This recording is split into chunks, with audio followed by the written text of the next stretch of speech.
Welcome, everyone. This is your friend, the DN What If, here with another exciting fanfiction. Today, we're diving into the story of What If Deku and Ochako Finally Got Married? If you enjoy this video, don't forget to hit that like button and subscribe for more fanfiction content just like this. Now, let's get started with the fanfic. Shudo really needs to stop doing this. He bites his lip, staring up at the illuminated house number, uncertain. He sighs. Thinks. He's already here. He already snuck away from Yamamo after patrol and took a train 30 minutes cross town, away from his apartment. He may as well get something out of it. He knocks on the tall metal door. His stomach is tied in knots. He wants to peer down the street, to make sure no one is around to walk by and see him. He can't, though the privacy screens on either side of him, grown thick with ivy, block his view. The night air seems thinner than it did just an hour ago. He could breathe just fine while he was on patrol, running all over the goddamned district. Now all he's doing is standing here, but he can't get enough oxygen. He's getting dizzier by the second. A light turns on within. Shudo can see it through the slim windows that border the door. He tries to gulp down his nervousness. He smooths his hair back with sweaty palms. He listens to the approaching footsteps. The door swings inward. Red eyes look back at him. Back again, huh? Bakugo smirks at him from the threshold. Shudo feels the telltale heat of a blush spreading across his cheeks. The blonde is dressed in a pair of low-slung jeans and a black tank top. Shudo can see the solid curves of his shoulder muscles, the sharp points of his collarbones. He crosses his arms, leaning against the doorframe. The sight makes Shudo's mouth water. Shudo doesn't respond. He doesn't have anything to say. The answer is obvious to both of them. Bakugo's smirk turns down. His eyebrows pull together ever so slightly. "You look like sheet," he says. Shudo shrugs, letting the insult roll off his back. He knows the other man is right. Shudo had a rough shift. He spent most of it ice gliding, trying to catch up to a burglar with a phasing quirk. He was looking the other way, trying to figure out where the hell the burglar disappeared to when he crashed right into Python, a wannabe mobster he sent to prison a few years ago, a wannabe mobster with snakes for arms. Shudo incapacitated him quickly enough, but not before his ribs suffered a fair amount of crushing damage. He's not great at close range. It's one of his many weaknesses. He didn't sleep well last night either. He hasn't slept well in weeks, actually. He knows there are bags under his eyes, and that his hair probably should have been washed a couple days ago. Shudo's exhausted, and in a fair amount of pain. His ribs hurt with every breath. He needs about 12 hours of sleep, a hot meal, a shower, and probably first aid. He needs these things. He knows this, and yet for some godforsaken reason he's chosen to knock on Katsuki Bakugo's door instead. God knows he won't find any rest here. Bakugo turns on his heel and walks away, calling out, "Let's get on with it. I don't have all night." Shudo walks into the entryway and slips out of his shoes. He turns the deadbolt behind him, then does up the chain. He's well acquainted with Bakugo's front door. He knows how to secure it to the other man's liking. Bakugo disappears into the kitchen. Shudo's blush intensifies. He huffs a breath of air through his nostrils, trying to gain some semblance of control. He follows. Shudo turns the corner. He just barely catches sight of Bakugo's smirk before being pinned to the wall. Shudo lets out a choked little gasp, the wind knocked out of his lungs. Bakugo threads thick fingers through his hair and yanks Shudo's head backward to expose his throat. Shudo could stop him. He could do it easily. Normally he would. Bakugo wraps his other hand around the base of Shudo's neck. It's warm and broad. He squeezes just tight enough to make Shudo hyper-aware of his own pulse, which is currently racing. Shudo knows Bakugo can feel it beneath his fingers. Still, Shudo doesn't stop him. He doesn't want to. He holds onto Bakugo's wrist instead, urging him on. Bakugo shoves a thigh between his legs. Shudo breathes in sharply through his nose. Bakugo laughs. "Hard already? I've barely touched you." "Shut up." Bakugo's grin morphs into a grimace. Anticipation thrums in Shudo's veins. "Talking back to me? You know better than that." Bakugo tugs sharply on his hair. Shudo's head jerks backward and thumps noisily against the wall. He gasps, Bakugo lets out a cruel laugh. Shudo's racked with embarrassment, but it's tempered by the way his blood sings through his veins. His scalp tingles where Bakugo grips him. He's starting to get lightheaded. A breathy escapes him. His hips stutter forward without his input, aching to find purchase against the hard planes of Bakugo's body. "Effing hell, icy hot," the blonde murmurs into his ear. "You that desperate for my pee-pee?" Shudo hums, overwhelmed by sensation. He feels the hot puff of Bakugo's breath on his neck, and then the other man is liking a long stripe from Shudo's collarbone to his ear, drawing out a whimper. Bakugo takes Shudo's earlobe between his teeth and bites down hard. Shudo convulses against him, crying out. Bakugo chuckles. "Jesus, what's with you? You're usually so stoic." He sounds genuinely amused. Shame burns alongside the yet unquenched desire in Shudo's belly. Bakugo pets a hand down Shudo's throat, humming deep in his broad chest. Shudo feels the vibrations everywhere. "I like you better like this," Bakugo says, his voice low and appraising. "I like you whimpering. You sound real pretty." Bakugo tightens his grip on Shudo's hair. He grinds their hips together, and Shudo feels his hardness. He wants to hold it in his hand. He wants Bakugo in his mouth. He wants it so bad he could cry. He lets out a keening as Bakugo rolls into him again, skiing at the delicate juncture of his neck and jaw. It'll probably be a dark bruise by tomorrow morning. Bakugo likes marking him up. Shudo likes it too. That's it. Bakugo's breath ghosts over Shudo's ear. "Again," he demands. Shudo lets out another broken little sound. He dips his head to the side submissively, trying to grant Bakugo better access. He does it without thinking. He isn't normally like this. He isn't permissive. Not even close. He usually fights Bakugo tooth and nail, but can't seem to help himself tonight. Bakugo goes still. When he speaks, his voice is hoarse and strained. The hand on Shudo's neck gentles. The one in his hair shifts to cup the back of his head, supporting its weight. Bakugo leans forward. He presses a kiss to the tender spot beneath Shudo's ear. He murmurs into Shudo's. "That's it. That's exactly it," he says. "Good boy." Shudo's heart stops.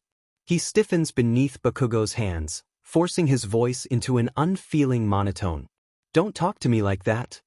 Bakugo's hand tightens on his throat. Shudo takes an instinctive breath in as the other man crowds him up against the wall, growling.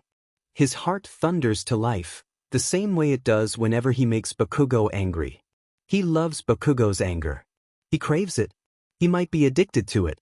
Why shouldn't I? If it's the truth.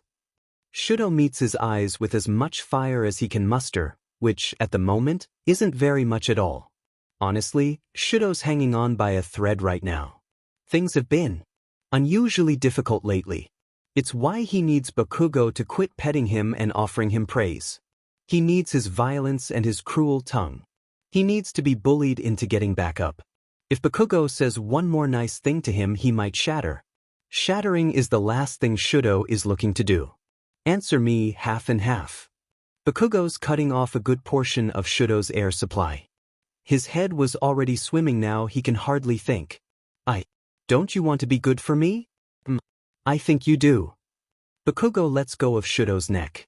Air rushes into his lungs. The world spins.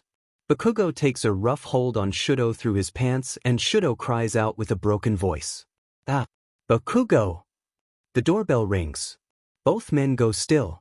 Shudo's heart flutters inside him like a hummingbird. Bakugo's eyes pin him to the wall. Shudo wants to impale himself on the sharpness of them. The other man is breathing heavily.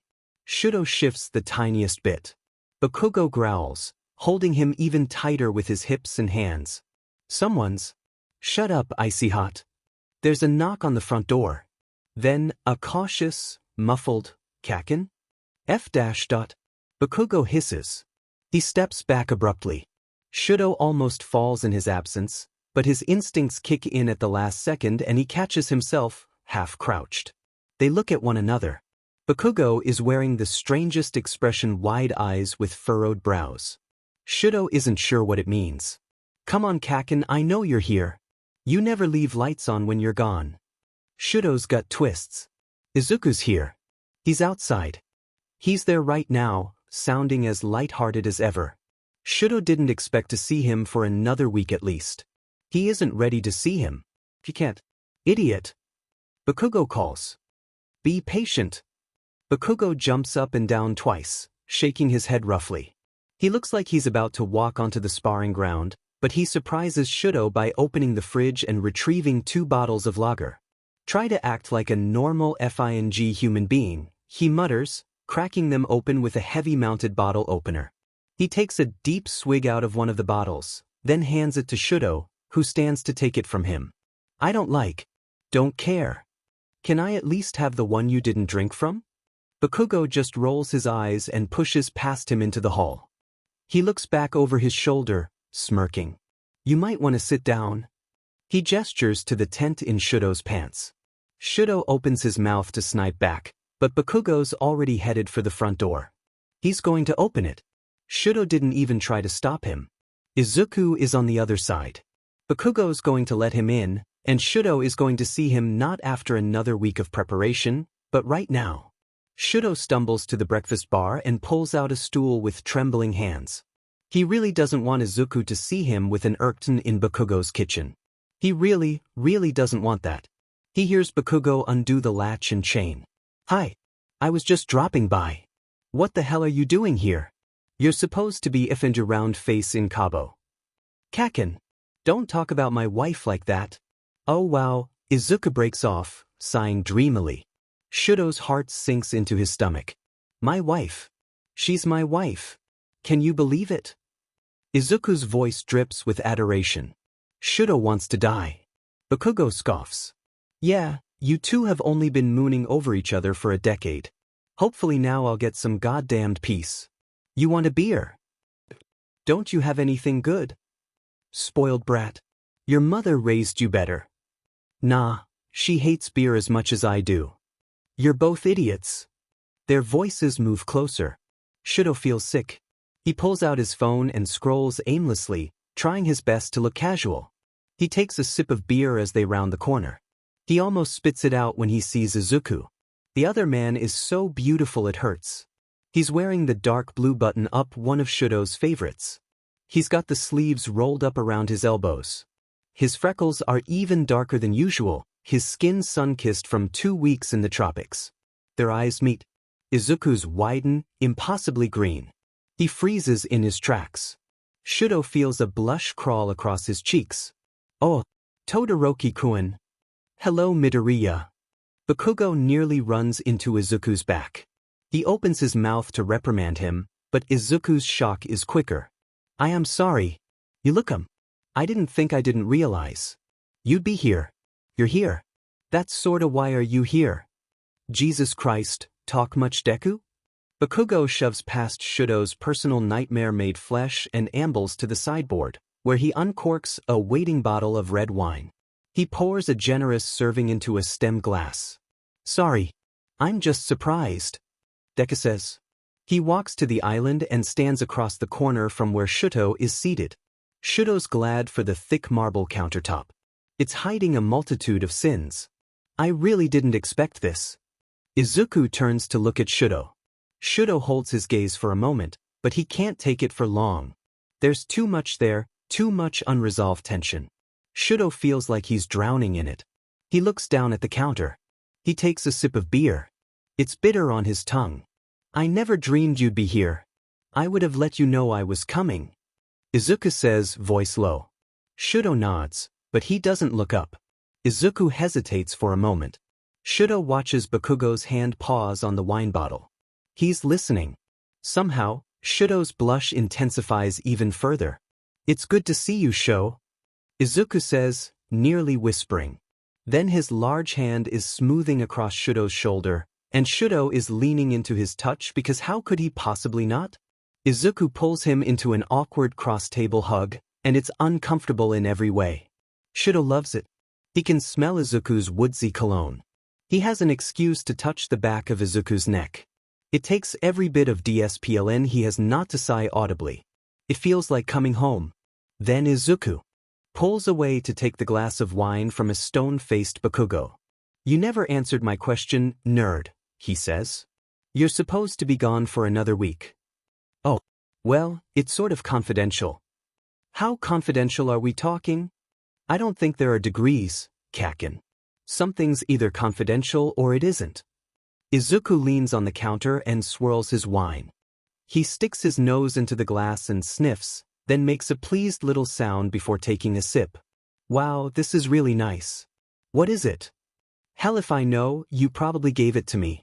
And nothing's confidential if I can beat it out of you. Izuku laughs, full-throated and hearty. Bakugo grins at him. They're almost too attractive to exist, and Shudo is inches away from death. Inches? I'd like to see you try, Kakin. Anyway, I'm sure you'll both find out about it tomorrow. I'm running point, so Todoroki, are you drinking beer? It's a classic Izuku thought train derailment. It's an abrupt enough change that Shudo winces a bit. He feels like he's been caught out already. Once Izuku's on the scent, it's difficult to throw him off. He squints at Shudo from over his wineglass. Bakugo surveys them surprisingly coolly, considering the situation. So what if he's drinking beer? He challenges. You don't like beer so no one's allowed to? Izuku gives the blonde a rude little side-eyed glance. Obviously not, but Todoroki-kun doesn't like it. He never drinks it. Right, Sho? Izuku turns his attention back to Shudo. Shudo gets lost in his eyes. Maybe you don't know everything about him. Ever think of that, Deku? Maybe he secretly loves beer. Bakugo leans over the counter, right into Shudo's face.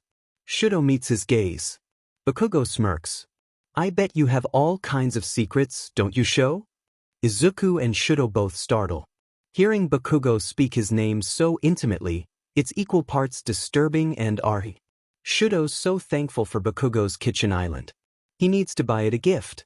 Maybe a nice centerpiece. Stone polish. Is that a thing? And it's Izuku's turn to blush, apparently. This doesn't help Shudo's whole situation. Not at all. You two are a lot closer than I realized. Izuku says, voice a little higher than it was before. That's good. Bakugo barks out a laugh. Shudo drains the rest of his beer. He holds out the empty bottle to Bakugo.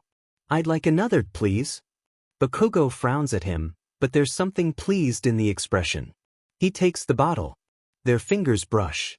It's absolutely nothing compared to the frenzied, horny necking they'd been in the middle of when Izuku arrived. Still, it's skin-on-skin contact. That's a lot for Shudo, even after all these years. He shivers, ever so slightly. He doesn't look at Izuku. He doesn't want to know if he's seen. They drink. They talk. It isn't too difficult, once they all calm down a little. They hear a lot about Kabo, of course, complete with far too many pictures of Ochako and Izuku snuggling up together in swimsuits. Shudo forces himself to be normal about it, because that's what Izuku deserves. He shouldn't have to deal with Shudo's weird, inappropriate feelings. Shudo will just swallow them. He'll do it until it kills him. There's no other alternative. They're all on duty the following morning, so Izuku declares that he's heading out after his second glass of wine. He gives Shudo another hug, but this time he comes around the counter to do it. Luckily the alcohol and the nerves have done away with Shudo's incredibly inappropriate irkton by now. He can enjoy being engulfed in Izuku's arms without worrying about coming off as a total pervert. Let's talk soon, okay? Izuku murmurs. We can get a coffee. Just you and me. Izuku says it softly, only for Shudo to hear. Shudo lets out a shaky breath. Izuku squeezes him and sighs quietly. Shudo knows what Izuku wants to talk about. He wants to talk about what happened the last time they were alone together. He wants to talk about what happened at the wedding. At Izuku's wedding. The problem is, Shudo will never be ready to talk about what happened at the wedding. He can't say that now though, not with Bakugo right there, straining to pick up their whispers. Shudo comforts himself with the knowledge that Bakugo doesn't have great hearing. He nods into Izuku's chest. Izuku squeezes him one more time, then pulls back and holds Shudo by the shoulders. Shudo has no choice but to meet his gaze, liquid emerald, picking him apart piece by piece. This was great.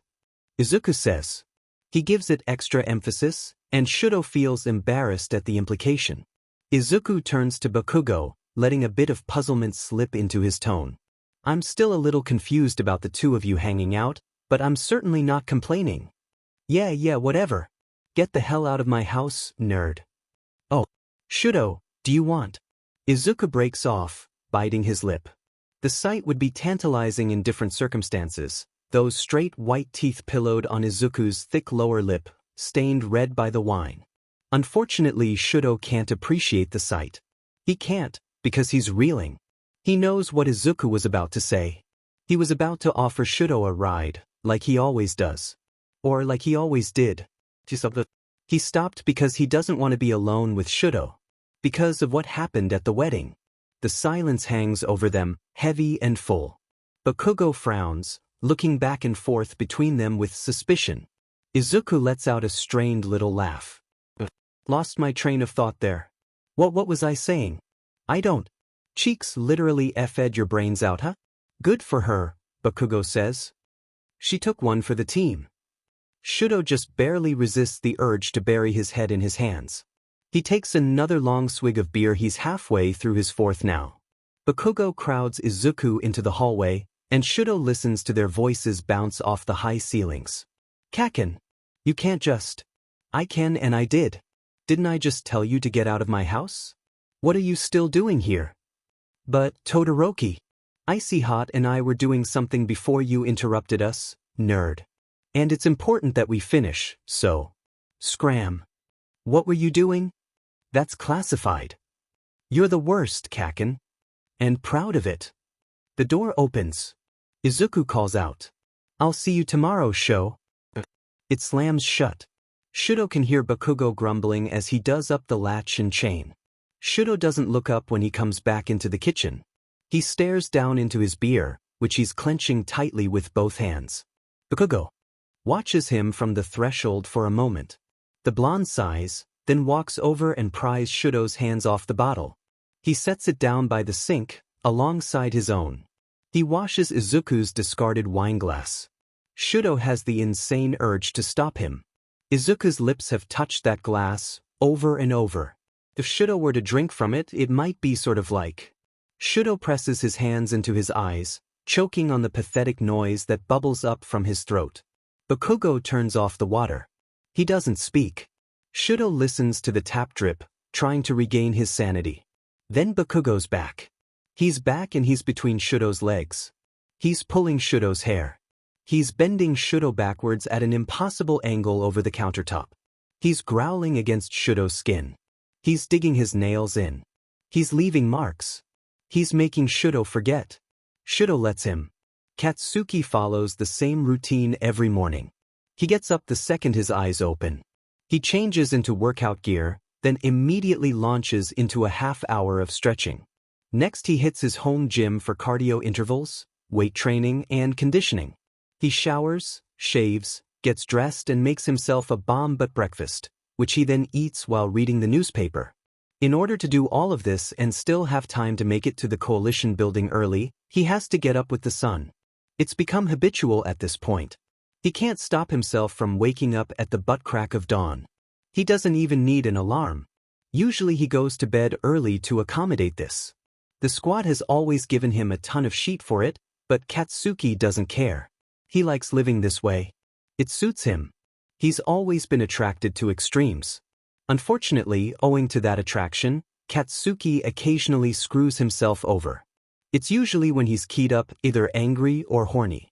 Usually both. He'll end up staying out at the clubs until 2 or 3, and then staying up even later, assuming he found someone to bring home. And let's be honest, he's ground zero.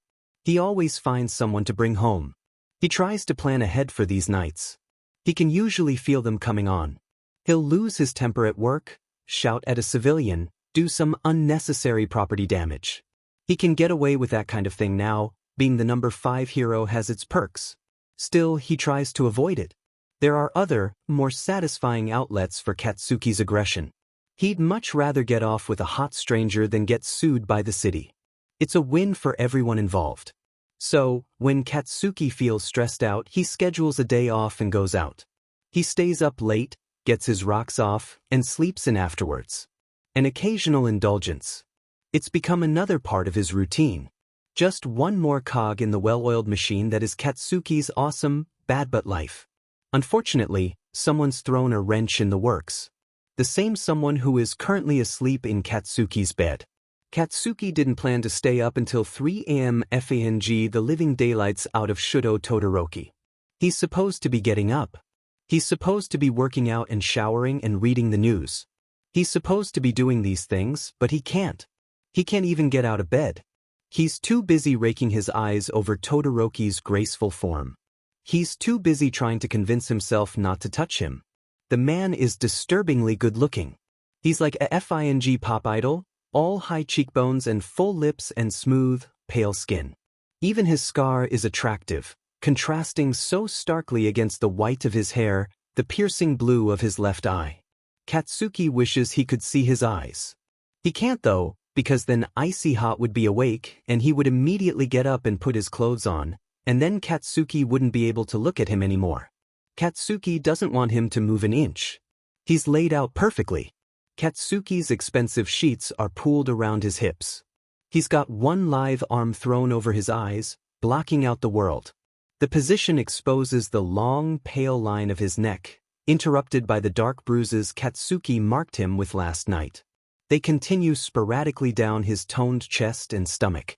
Katsuki traces each one with his eyes, picturing the positions Todoroki was in when he made them. The hickey at the juncture of his neck and collarbone, when Katsuki had him bent backwards over the kitchen island. The finger marks at his waist from the brief interlude on the stairs. The last mark Katsuki can see sits just above Todoroki's left hip bone. He made that one with his mouth. There are more of them, he knows, concealed beneath the sheets. Katsuki wants to see them too. He wants to draw the sheets back, inch by tantalizing inch, and press his fingers into every mark. He wants to make Todoroki squirm. He wants to hear him make more of the noises he did last night. He wants it so bad that it's making him feel a little fng crazy, to be honest. Katsuki watches Todoroki's chest move up and down with his breath. He allows himself the luxury of palming at his own urchin. It doesn't do much to alleviate the tension running through him. They've had SEC at least a couple dozen times now, each encounter somehow better than the last. Todoroki just shows up on his doorstep without warning, like he did last night. Like a goddamned visit from the SEC ferry. They've FE'd in public a couple of times too, once in an empty office at the Endeavor Agency, and once at a party, up against the bathroom counter. Katsuki inhales sharply, remembering how Todoroki looked that night. Katsuki could see his face in the mirror. The other man kept his eyes closed, so Katsuki got to look at him as much as he wanted. It was a pretty sight. He was rosy-cheeked from the booze, full mouth open and gasping. Occasionally he'd open his eyes long enough to glare at Katsuki in the mirror and say, "Harder." Katsuki can't get enough of him. It's really fing weird, because Katsuki's a pump and dump kinda guy. He always has been. Relationships are right out. He's gotta focus on himself if he's gonna be number one. Long-term hookups are usually too much for him too. He keeps it simple as a rule. Todoroki is anything but simple. Katsuki squeezes his hand around his D-dash, hissing. He really wants to touch the other man. He wants it so bad, and the nitroglycerin oozing from his palms isn't helping. He releases his grip, steadying himself with a deep breath. He has to keep his cool. They're in uncharted waters. Icy Hot always leaves in a hurry after they have SEC, on the occasions that Katsuki doesn't kick him out first. This is the first time he's ever slept over. Katsuki finds himself hoping that Todoroki did it on purpose, though it may be more likely that he just passed out from exhaustion. He noticed as soon as he opened the door last night that something was wrong with the guy. He looked bad. Not bad, he's too irritatingly handsome for that. He looked tired. Rough around the edges. Katsuki was worried enough about him to try goading him with an insult. Todoroki didn't take the bait. He didn't say anything at all, just looked kinda resigned. It's rare for Todoroki to let himself appear vulnerable in any way. It takes a lot for him to let his mask slip. Last night Katsuki had the feeling it was hanging by a thread. His suspicions were confirmed when he had Todoroki up against the wall in the kitchen. He was so responsive. He was literally whimpering. The man's a good fang lay, but he's typically a pretty quiet one. Katsuki was happy to accept the subtle hitching of his breath, to savor the occasional bratty command. Todoroki's whole aloof thing has an appeal of its own. But when he started making those sounds, it was so out of character. It was a power trip. It was incredible. Katsuki wanted to devour him whole. Then of course Deku had to show up and ruin it. The night got even weirder from there. Todoroki and Deku were clearly walking on eggshells. Deku was stuttering worse than he did in middle school. Katsuki overheard him asking Todoroki if they could meet up for coffee and talk. He's pretty sure they thought he couldn't hear that little exchange. They don't know about his new hearing aids. Hatsum made them ridiculously tiny, and Katsuki's keeping them a secret for as long as he can. He likes to have a few tricks up his sleeve, especially when it comes to the people he's known the longest. Todoroki swallows. Katsuki watches his Adam's apple bob up and down. Since when do those two need to meet up for coffee to talk? Thinks. They've hardly left each other alone since high school. Hell, Todoroki and Deku lived together for nearly a decade. They're as close as friends can be. Honestly, Katsuki wouldn't be surprised if they were even closer than that. He's always sort of wondered. The blushing. The stuttering. The weird prolonged hugs. The sudden awkwardness between two old friends. They hadn't seen each other since the wedding. Katsuki knows that for a fact.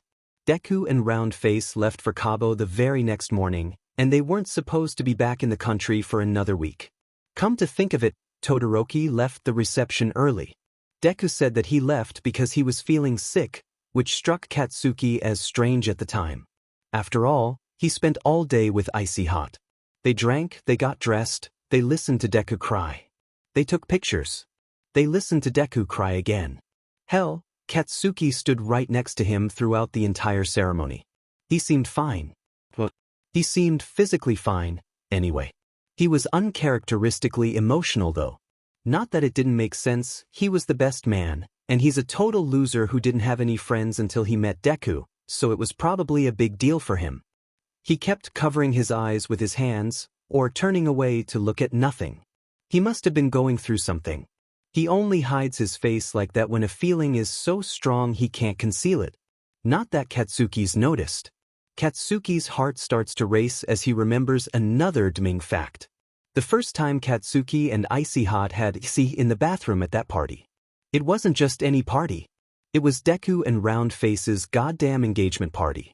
Katsuki f'd Todoroki in the second-floor bathroom of their brand new house, for Chris' sakes.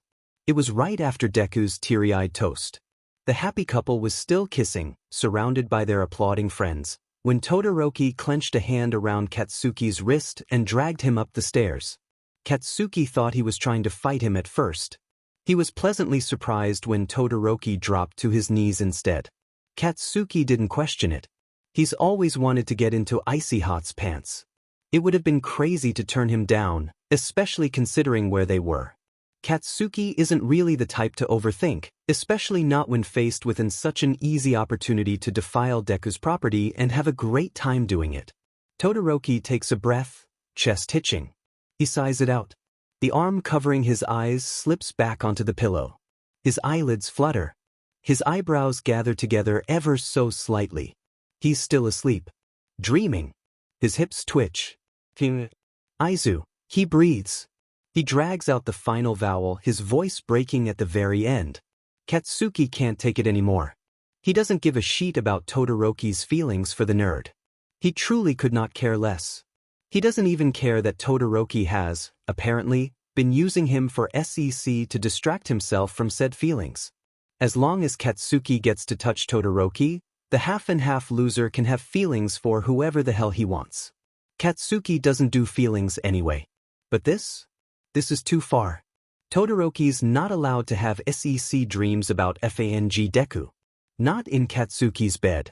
Not when Katsuki was the one who f'd him until he was a quivering wreck last night. It's not just about Katsuki's lust now. It's about his pride too. He presses up onto one arm and leans over the other man. Todoroki's lips are parted. He draws a hand over his own chest, shivering in his sleep. He lets out another wet little gasp.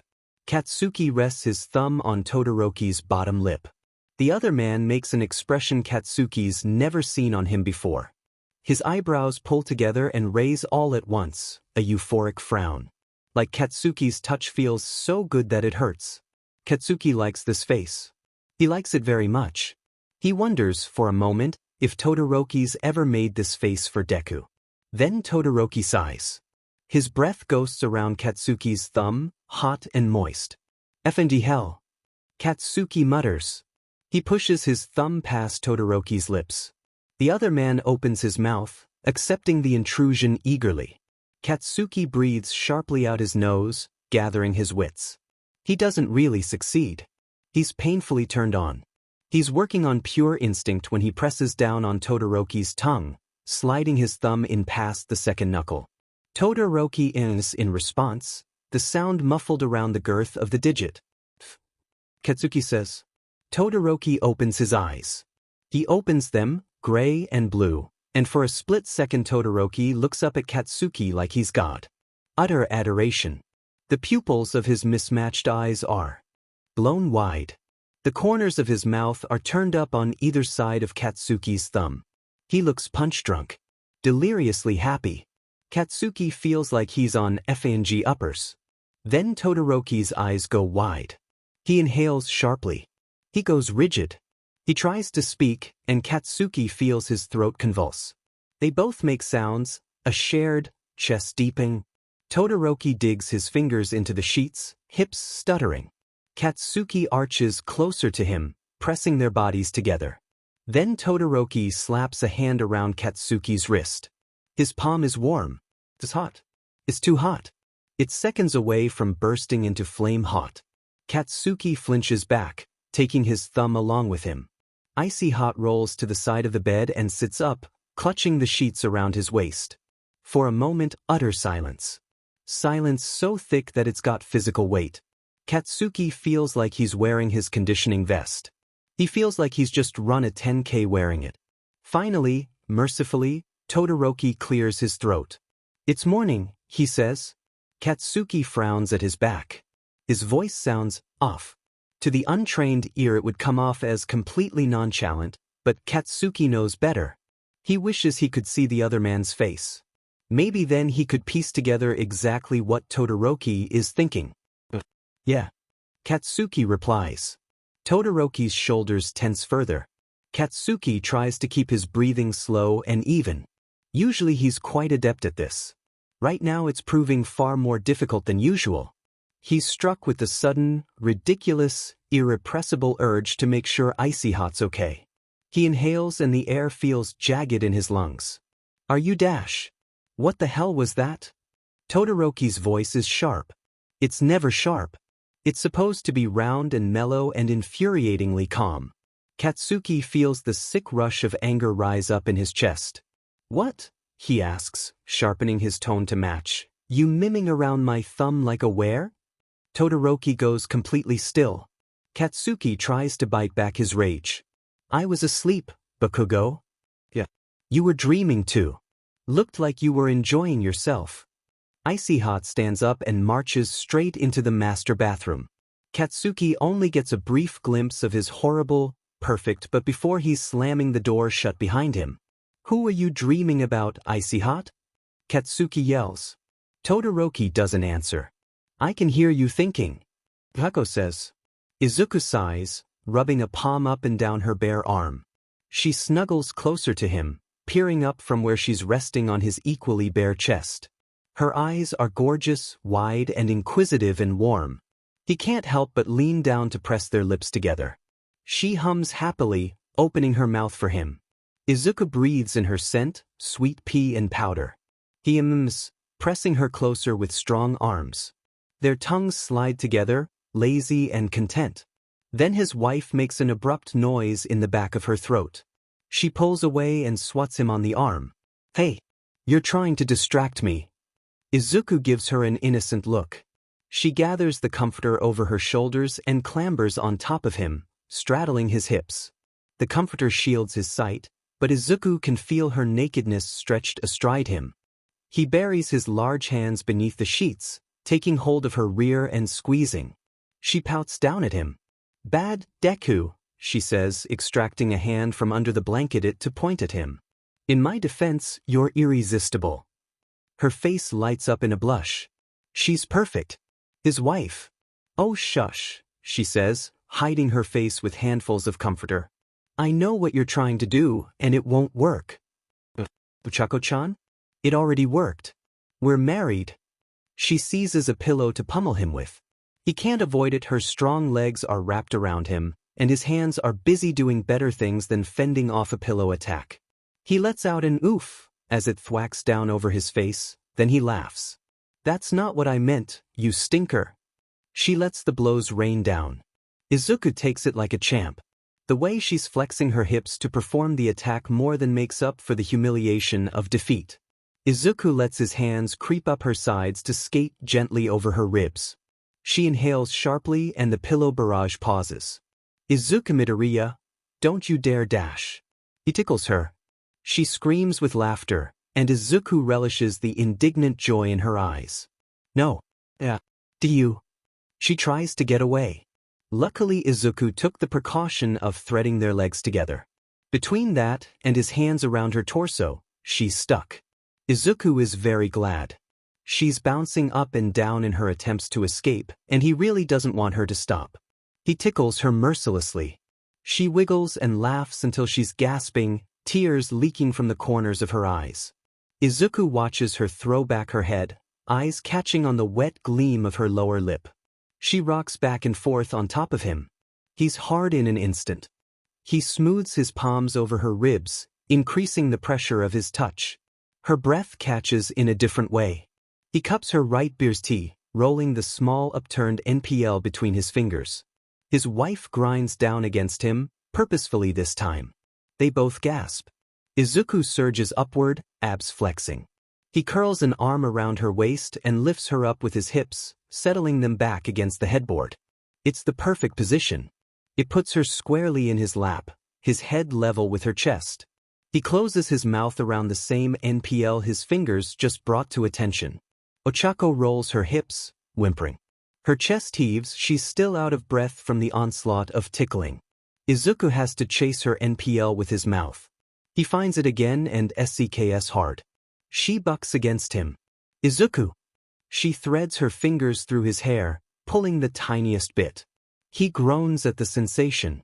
The wet slide of her against his PP is almost too good. He wants to be inside of her. He can't believe how badly he wants to be inside her. After all, they've already orgsmed together today. They climaxed explosively, in fact, mere minutes ago. They need to get out of bed. They need to get up and get ready for work, but Izuku can't help himself. He loves her. He wants more. Izuku dash. He bites down, careful to keep the pressure light. Her body rolls involuntarily. He nearly slips inside her with the motion. It's torture. It's heaven. He's drunk on her. Izuku. She yanks at his hair, tilting his head backward to look in his eyes. He meets her gaze. It's hazy with lust. There's something else there too. Her brow is slightly furrowed.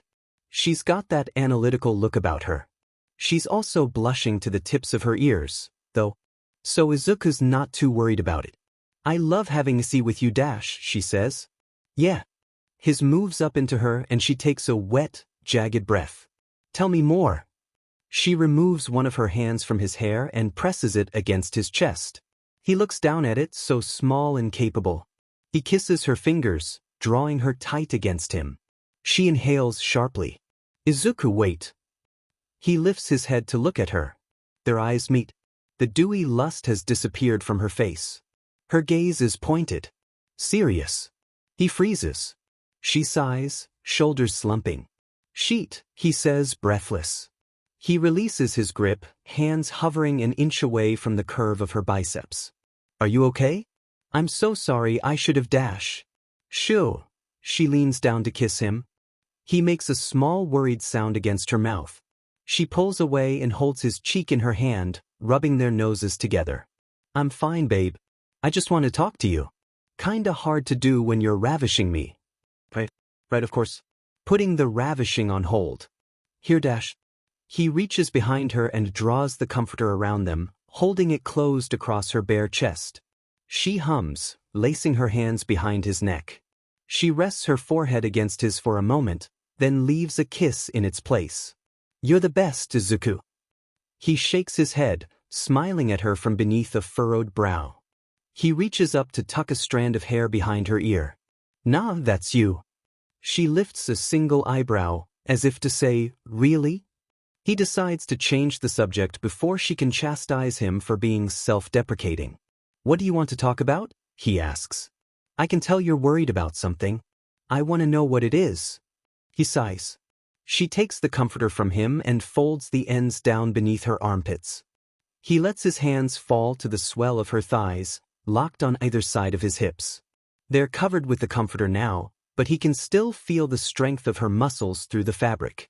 He runs his thumbs back and forth, letting his mind wander back to the events of the night before. "So, you know I dropped by Kaken's last night?" She nods at him. He told her he might before he left for his meeting yesterday. By the time he made it home, Ochako was already asleep. Izuku was relieved to slip into the bed beside her and pass out. He hadn't fully processed what happened at that point. He wasn't ready to talk about it. He's barely processed it now. Sho was there. Her reaction is almost comical. Her head rears back, eyebrows racing together in the middle of her forehead. "You're kidding." "Nope." I turn the corner and there he is, sitting at the breakfast bar, drinking a beer. His wife's eyes nearly bug out of her head. But he hates beer. He hates Kaken too. Or at least he used to. "Oh, you know they haven't hated each other for a while now," Ochako says, a hint of reprimand in her tone. "Still, that is strange. It was just the two of them?" Izuku nods, face grave. Ochako bites her bottom lip. They look at each other for a long time, guilt dragging at their limbs. You don't think this has anything to do with what happened at the wedding, do you?" she asks. Izuku tilts his head to one side and makes a high-pitched sound, scrunching his face. Ochako hisses through her teeth. "He was obviously uncomfortable seeing me. I mean, we expected that much, but Kaken was acting weird too." "Weird how?" "Well, he was literally pushing me out the door by the end of the night." "That's not weird at all." He rolls his eyes at her. She shrugs. "Yeah, but he wasn't pushing Sho out with me. He said they were doing something before I interrupted, and that it was important that they finish." She resettles a bit, resting her hand against her chin and humming. "Maybe they're working a case together," she suggests. "I don't think so." At one point, apropos of nothing mind you, Kaken said, "I bet you have a lot of secrets, don't you, Sho?" Izuku imitates him, the growl in his tone, the knowing look. Ochako's mouth drops open. "He did not." Izuku nods, raising his eyes. "He did. Just like that." She looks back at him wide-eyed. He sees the concern start to melt over her, her shoulders tense, her lips pull into a line. "You seriously think he told Bakugo?" she asks, voice hushed. "I think it's the likeliest explanation. I mean, who else would he talk to about it? Sue and Ida? Yamamo? They're just as tight-laced as he is. I sort of assumed he wouldn't talk to anyone about it." "I know." Izuku replies, his tone flat and grim. "Me too." "Well, sheet." They sit in silence for a moment, still entwined. "Do you think we need to be worried?" Ochako asks. She's biting her lip again.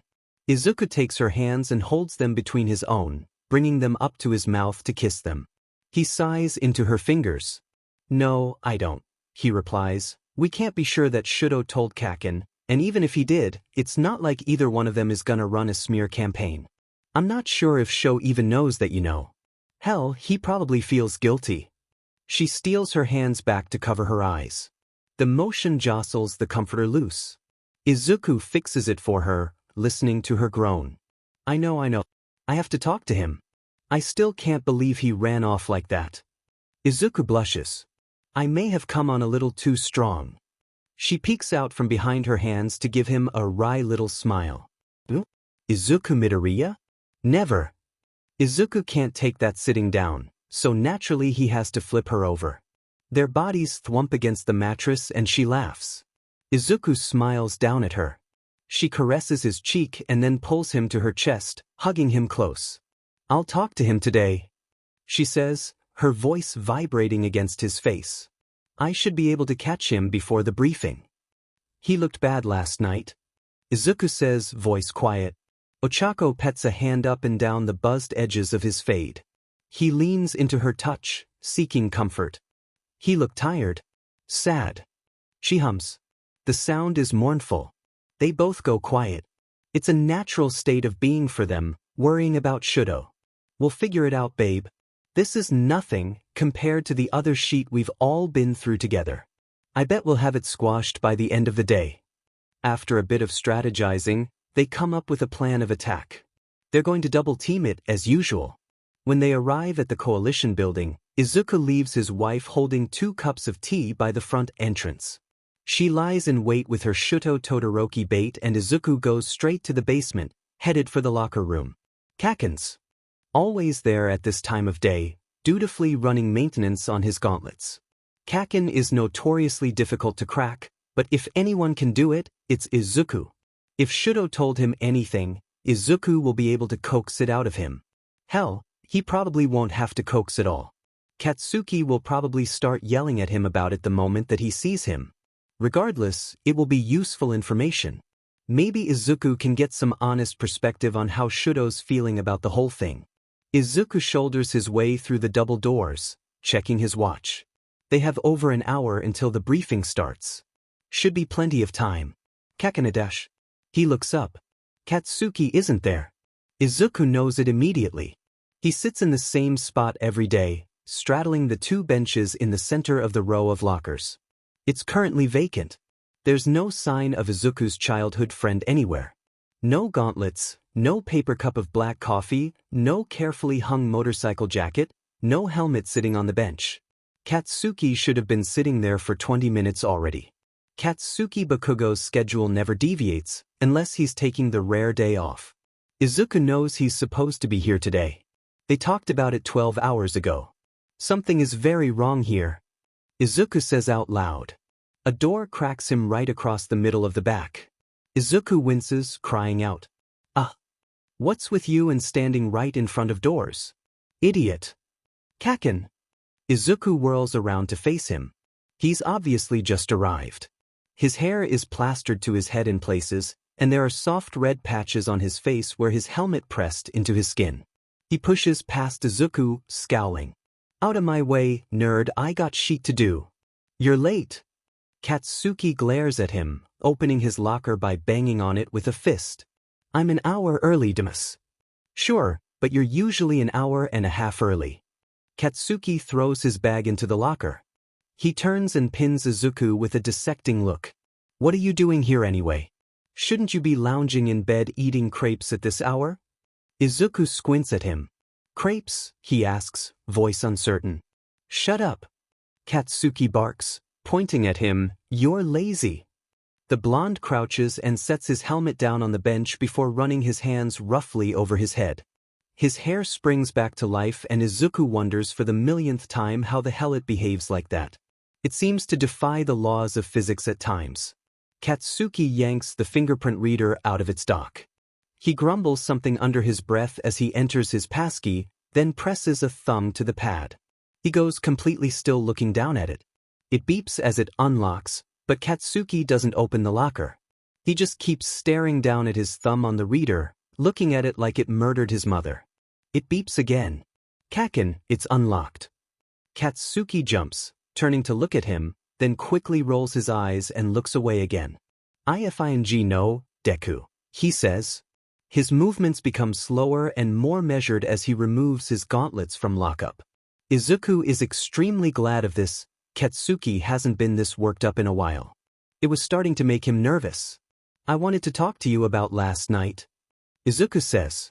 Katsuki sets the gauntlet case on the benches. He glances at Izuku before turning back to the locker for his tools. "Why?" he asks. His voice has completely transformed. When he arrived it was explosive and sharp. Now it's quiet and even. A little too even. "What? It's a little strange, isn't it?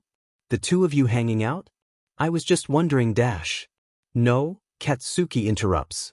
He drops his toolbox on the bench and it thunks down heavily, the sound echoing through the locker room. Actually, you know what? He looks at Izuku and his eyes are as sharp as tacks.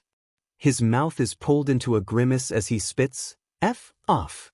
Kaken." Izuku lays a hand across his heart, rearing backwards in shock. He then realizes that he's still standing directly in front of the door and takes a few steps further into the room. "F off means go out the door, idiot." Izuku gives him a hard look. He hasn't been scared of Katsuki Bakugo in over a decade. Katsuki knows this. He knows it and usually he appreciates it.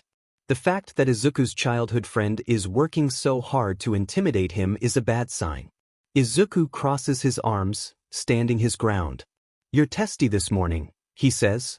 Katsuki sets about unzipping and unclipping the closures of his moto jacket. Izuku watches him with a suspicious gaze. "Something happened last night," he says, "after I left." "No. You're just annoying as F-." Katsuki shrugs out of the jacket. Izuku's eyes zero in on the bandage on his right arm. His heart seizes. "What's that then?" Katsuki looks down at the dressing. Anyone else would probably miss it, but Izuku knows what it looks like when Katsuki panics. He always bites the inside of his cheek to control it. It makes a dimple. There is very much a dimple.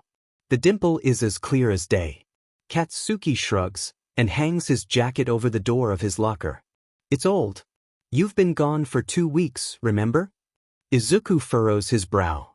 "Kaken, I saw you last night." Katsuki doesn't even pause. He slings a leg over the benches and pulls his gauntlet case toward him, twirling the combination lock. "Guess you didn't notice it. Gaslighting isn't a cute look on you." Katsuki glares at him. He huffs an angry breath through his nostrils, then looks back down. He pops open the lid of the case. A little of the tension bleeds out of his frame as he surveys his equipment. "Thank All Might. You were wearing a tank top, Kaken." I would have noticed." Katsuki doesn't even look up. He shrugs again and reaches into his toolbox to draw out a tiny screwdriver. "Whatever. Believe me or don't. No skin off my back." He sets his right gauntlet down in his lap and starts removing screws. Izuku watches him for a long moment, mind buzzing. He notices that Katsuki doesn't have his customary cup of coffee with him. This small detail, so out of the ordinary, so wrong, it takes his breath away. He has about 1,000 questions to ask. He's not sure where to start. "Kaken." The blonde's shoulders slump. His hands go lax on his gauntlet. He sighs heavily, then he looks up. His eyes are sad. "I can't do this right now," he says. His voice has lost its fire. Even the artificial evenness is gone. He sounds raw. He looks at two. Izuku works to keep his expression mostly neutral. These moments of vulnerability are so rare. So easily broken. He doesn't want to send. Katsuki's spiraling again. "I'm asking you to leave it alone." Izuku opens his mouth to respond, but no sound comes out. He's too shocked. Katsuki closes his eyes for a second, then looks at the ground. "Please, Izuku. Just leave it." Izuku's heart nearly jumps out of his chest. They're friends. They've been true friends for years now. They love each other, though they never say it. Still, Katsuki never uses Izuku's first name. The last time Izuku can remember him saying it was years ago, when Izuku was being rushed into surgery. A goddamn building fell on him. It very well could have killed him. Those are the kinds of stakes involved when Katsuki uses Izuku's first name. Life and death. Izuku nods faintly. Katsuki turns back to his work. "We're going to talk about it later," Izuku says, his voice warbling just a bit. Katsuki grunts. He doesn't look up. Izuku retreats through the double doors. Ochako waits for Shudo by the front doors. She wishes she'd worn a heavier jacket. The plum-colored silk bomber she has on isn't doing much to keep out the early autumn chill. She clutches the cups of tea close to her chest, savoring the warmth.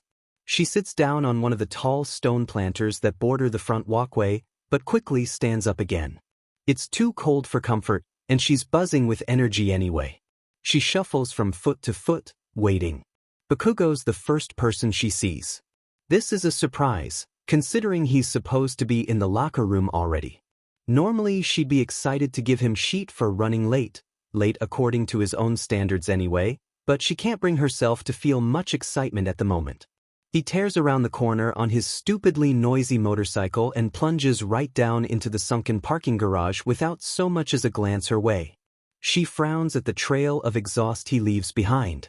She can't seem to shake the feeling that something isn't right. Something isn't right, of course, but that particular issue has nothing to do with Bakugo. It only concerns her, Izuku and Shuto. But if Shuto did tell Bakugo what happened, she really isn't sure what that might mean. She's never been under the impression that Bakugo cares much about what his friends do in private. Then again, he's surprised her before. Maybe he does care. Maybe he's set off about it, though she can't imagine why. God knows he's far from puritanical.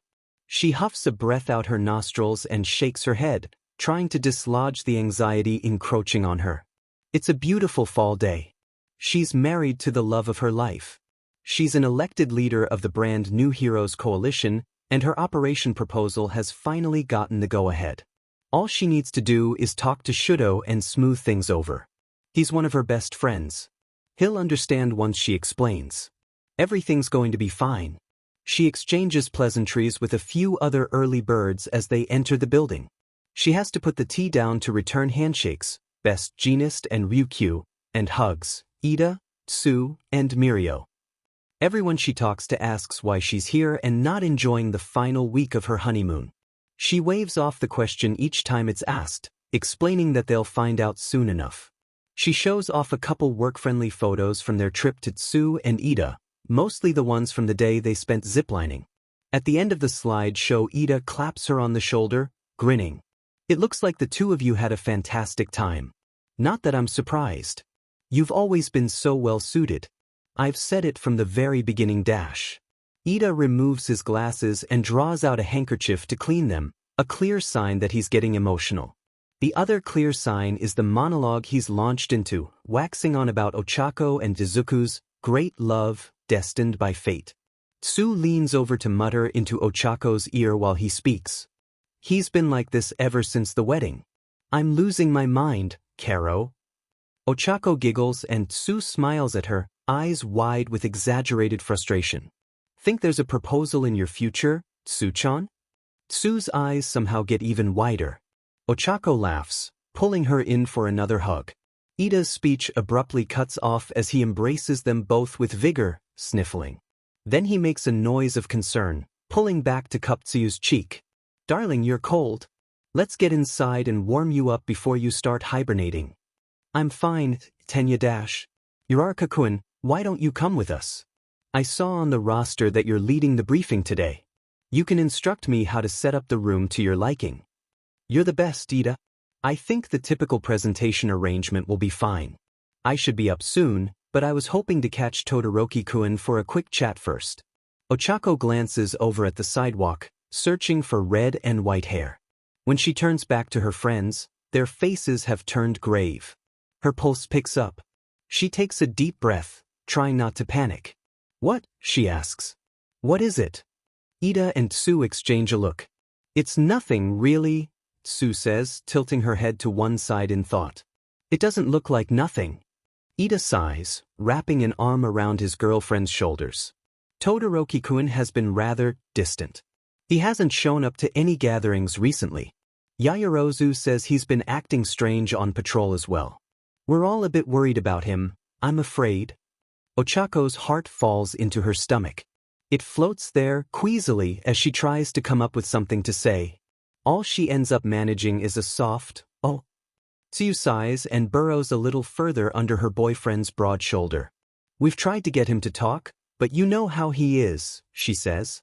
It's like squeezing water from a stone. I'm sorry you had to cut your trip short, but I'm glad you and Midoriya are back. You two have always had a way of getting through to him. Ochako promises them that she'll do her best. She tries to sound reassuring, even though her insides are swimming with guilt. Tsu and Ida disappear behind the double doors, and Ochako picks up the tea again, pacing back and forth down the length of the planter. Her brain stumbles over itself, trying to reason out what's wrong with Shuto, then trying to solve the problem before she's even figured out what it is. She knows it's a useless exercise, the only thing that will really help is talking to him. Still, she can't help but think about it. She thinks so hard that when Shudo finally arrives, Ochako almost misses him. He walks right by her, shoulders hunched up by his ears, hands stuffed into the pockets of his jacket. "Shudo-kun," she calls. He turns to look at her. His expression is a blank, unfeeling mask. He's gone emotionless. It's not a good sign. In fact, it bodes rather terribly. Ochako resists the urge to swear and holds up the 2 paper cups instead, offering him a warm smile. "Hi. I was hoping we could catch up before the briefing. I brought you a cup of tea, it's jasmine." He blinks once. He's got 1 foot up on the steps, a hand on the railing. He doesn't bother removing them when he responds. His entire body is facing away from her, apart from his head. "You brought me tea," he says, his voice a low monotone. Ochako fights hard not to let her smile slip. It isn't easy work. She holds out the cup of tea. It's lukewarm at best by now. "You might have to heat it up though." "Sorry about that." "You have no reason to apologize to me." He still hasn't taken the tea. He hasn't moved an inch. Ochako steps closer to him, taking in the exhaustion bruised beneath his eyes, the slight waxiness of his skin. His clothes look a bit rumpled. Her eyebrows knit together in concern. "Here." She stows her own cup between her chest and elbow to tug his left hand out of his pocket, then deposits the other cup into it. Shudo's fingers are as lukewarm as the tea, another red flag. He takes it from her, at least. He stares down at it dumbly for a moment before Ochako takes him by the opposite elbow, leading him up the steps. "Why don't we hang out in my office for a bit? I'm freezing my butt off out here." She isn't. She's chilly, yes, but she can handle a lot worse than that. She just wants to get him inside. She wants to make him sit down in a comfortable chair and force-feed him snacks. She wants to pet his hair. She always wants to baby him when he gets like this. He's one of her dearest friends, and he's known precious little kindness in his life. She and Izuku consider it their personal responsibility to look after his well-being, something he frequently neglects to take care of on his own. We've been doing a poor job of it lately too, she thinks. Shudo doesn't fight her. She leads him up the emergency stairwell to the 2nd floor, then down the 2 long hallways to her office. Luckily they don't run into anyone on the way. Ochako has to let go of his arm to unlock her office door. Once she has it open, she looks up to wave him inside. "Why are you doing this?" he asks. He's still got that vague look in his eyes, but he's present enough to furrow his brow. Ochako's heart nearly twists itself in half. "Because I love you, silly," she replies, forcing herself to act normally. His eyes widen ever so slightly. She presses a hand into his left shoulder. It's still far too cold for her liking. She pushes him through the door and into the cushy armchair in the corner of her cramped office. Then she flips her desk lamp on. It's a lovely little stained glass number that she found at a thrift store. The multicolored rosettes wash the room in color. Ochako sighs, then rolls her chair out from behind her desk and sits facing him, a foot or so away. "Are you okay?" she asks. He blinks at her. He doesn't answer. She doesn't push him. Eventually, "Yes." "You don't sound sure." "I'm fine. Sue and Ida are worried about you." "They're always worried. Izuku told me that he ran into you last night. He's worried about you too." "So am I." The ambient temperature in the room swiftly rises. "I'm making him angry," she thinks. That's better than nothing." "What did he tell you?" Shudo asks, a little too fast. It's a loaded question. He seems to realize this the minute it leaves his lips. He hangs his head, staring down at the plastic lid of his cup of tea. It's warm now, judging from the scent of singed paper on the air. Ochako takes a deep breath. "He told me you were over at Bakugo's. He said that you seemed upset. I don't know why he would think that." "Shudo, come on." The look he gives her is inscrutable. She wishes, for the millionth time, that she could install a little window into the side of his head and see what he's thinking. Ochako sits back and crosses her arms, trying not to crowd him. They're wading out into the deep here. She has to move carefully or they'll get swept off their feet. You only seek out Bakugo's company when you're set off about something and want to get violent without feeling bad about it. He jerks his head back in shock. She counts it as a win. That's not Dash. I'm not blaming you, you have every reason to be upset. Izuku told me what happened at the wedding. What was left of the color in his cheeks drains away. She watches him silently for a long moment. He doesn't speak. She watches a tiny shiver travel up his spine. When it reaches his head, he closes his eyes, covering them with one hand. She thinks he's hiding. Gotta make this quick or I'll lose him again. No one is mad at you, Shudo-kun. You know that, right? We're mad at ourselves, not you. She shifts forward again, wheeling her chair closer to his. The time for giving him space is over. He needs physical touch now, though he'd never admit it. It's the only thing that can bring him back from the edge. He'll only accept it from a limited number of people: Izuku, Ochako, Fuyumi, Yamamo, occasionally Tsu and Ida if they're lucky. Ochako isn't totally sure that she'll make the cut at the moment, but she has to try regardless. She slots their knees together, leaning over to rest a hand heavily on his leg. Keeping a firm grip on him is important. He needs something solid, something to ground himself to. She knows exactly how to touch him, but she's still holding her breath. Whether he'll accept her touch or not is anybody's guess. You didn't do anything wrong, she says, her voice low and as casual as possible. Izuku told me ages ago how attractive he finds you. The rules of our relationship, they're different than typical relationships. He didn't betray me. Neither of you did. Shudo's shoulders slump in disbelief. When lets his hand fall away from his eyes, the emotion in them is almost unbearable. He looks like a little kid, all bright-eyed and teary and bewildered. Ochako can't help but breathe a sigh of relief. He wouldn't let her see him like this if he was going to kick them to the curb forever. All is not lost, but they still have a lot to make up for.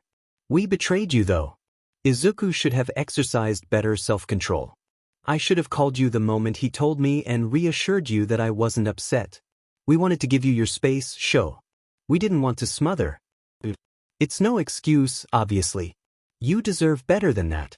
You deserve disclosure and negotiation and fully informed consent, if dashed. She goes quiet for a moment, trying to gather her wits. Shudo just stares at her. Sorry. Every time I think about it, I just want to punch myself. And then Deku. We were idiots. Izuku's sorry. I'm sorry. We're both so sorry, Sho. She gives him some space to answer, but she doesn't pull away. She tightens her grip on his leg slightly. He takes a deep breath through his nose. I'm Dash, he breaks off. He leans back heavily in his chair, closing his eyes again. He doesn't cover them this time. Sho. It's hot in here. It is. He's putting off a significant amount of heat now. Just more confirmation that things are serious. He doesn't usually have trouble thermoregulating anymore. There were times back at UA that he'd accidentally set the fire alarm off at the dorms. Ochako noticed that this usually happened on Mondays and Fridays, bookending Shudo's weekends at home. She knows it wasn't a coincidence, just as it isn't a coincidence that Shudo's gone out of his way to avoid Endeavor entirely ever since graduation. It's time to give him space again. The line is so thin with Shudo. Luckily Ochako is very good at feelings. She pushes back with her feet, rolling noisily to the window on the other side of the room. You're right. Here, I'll crack this, Dash, she does, pushing the window all the way up. The blinds rattle in the breeze.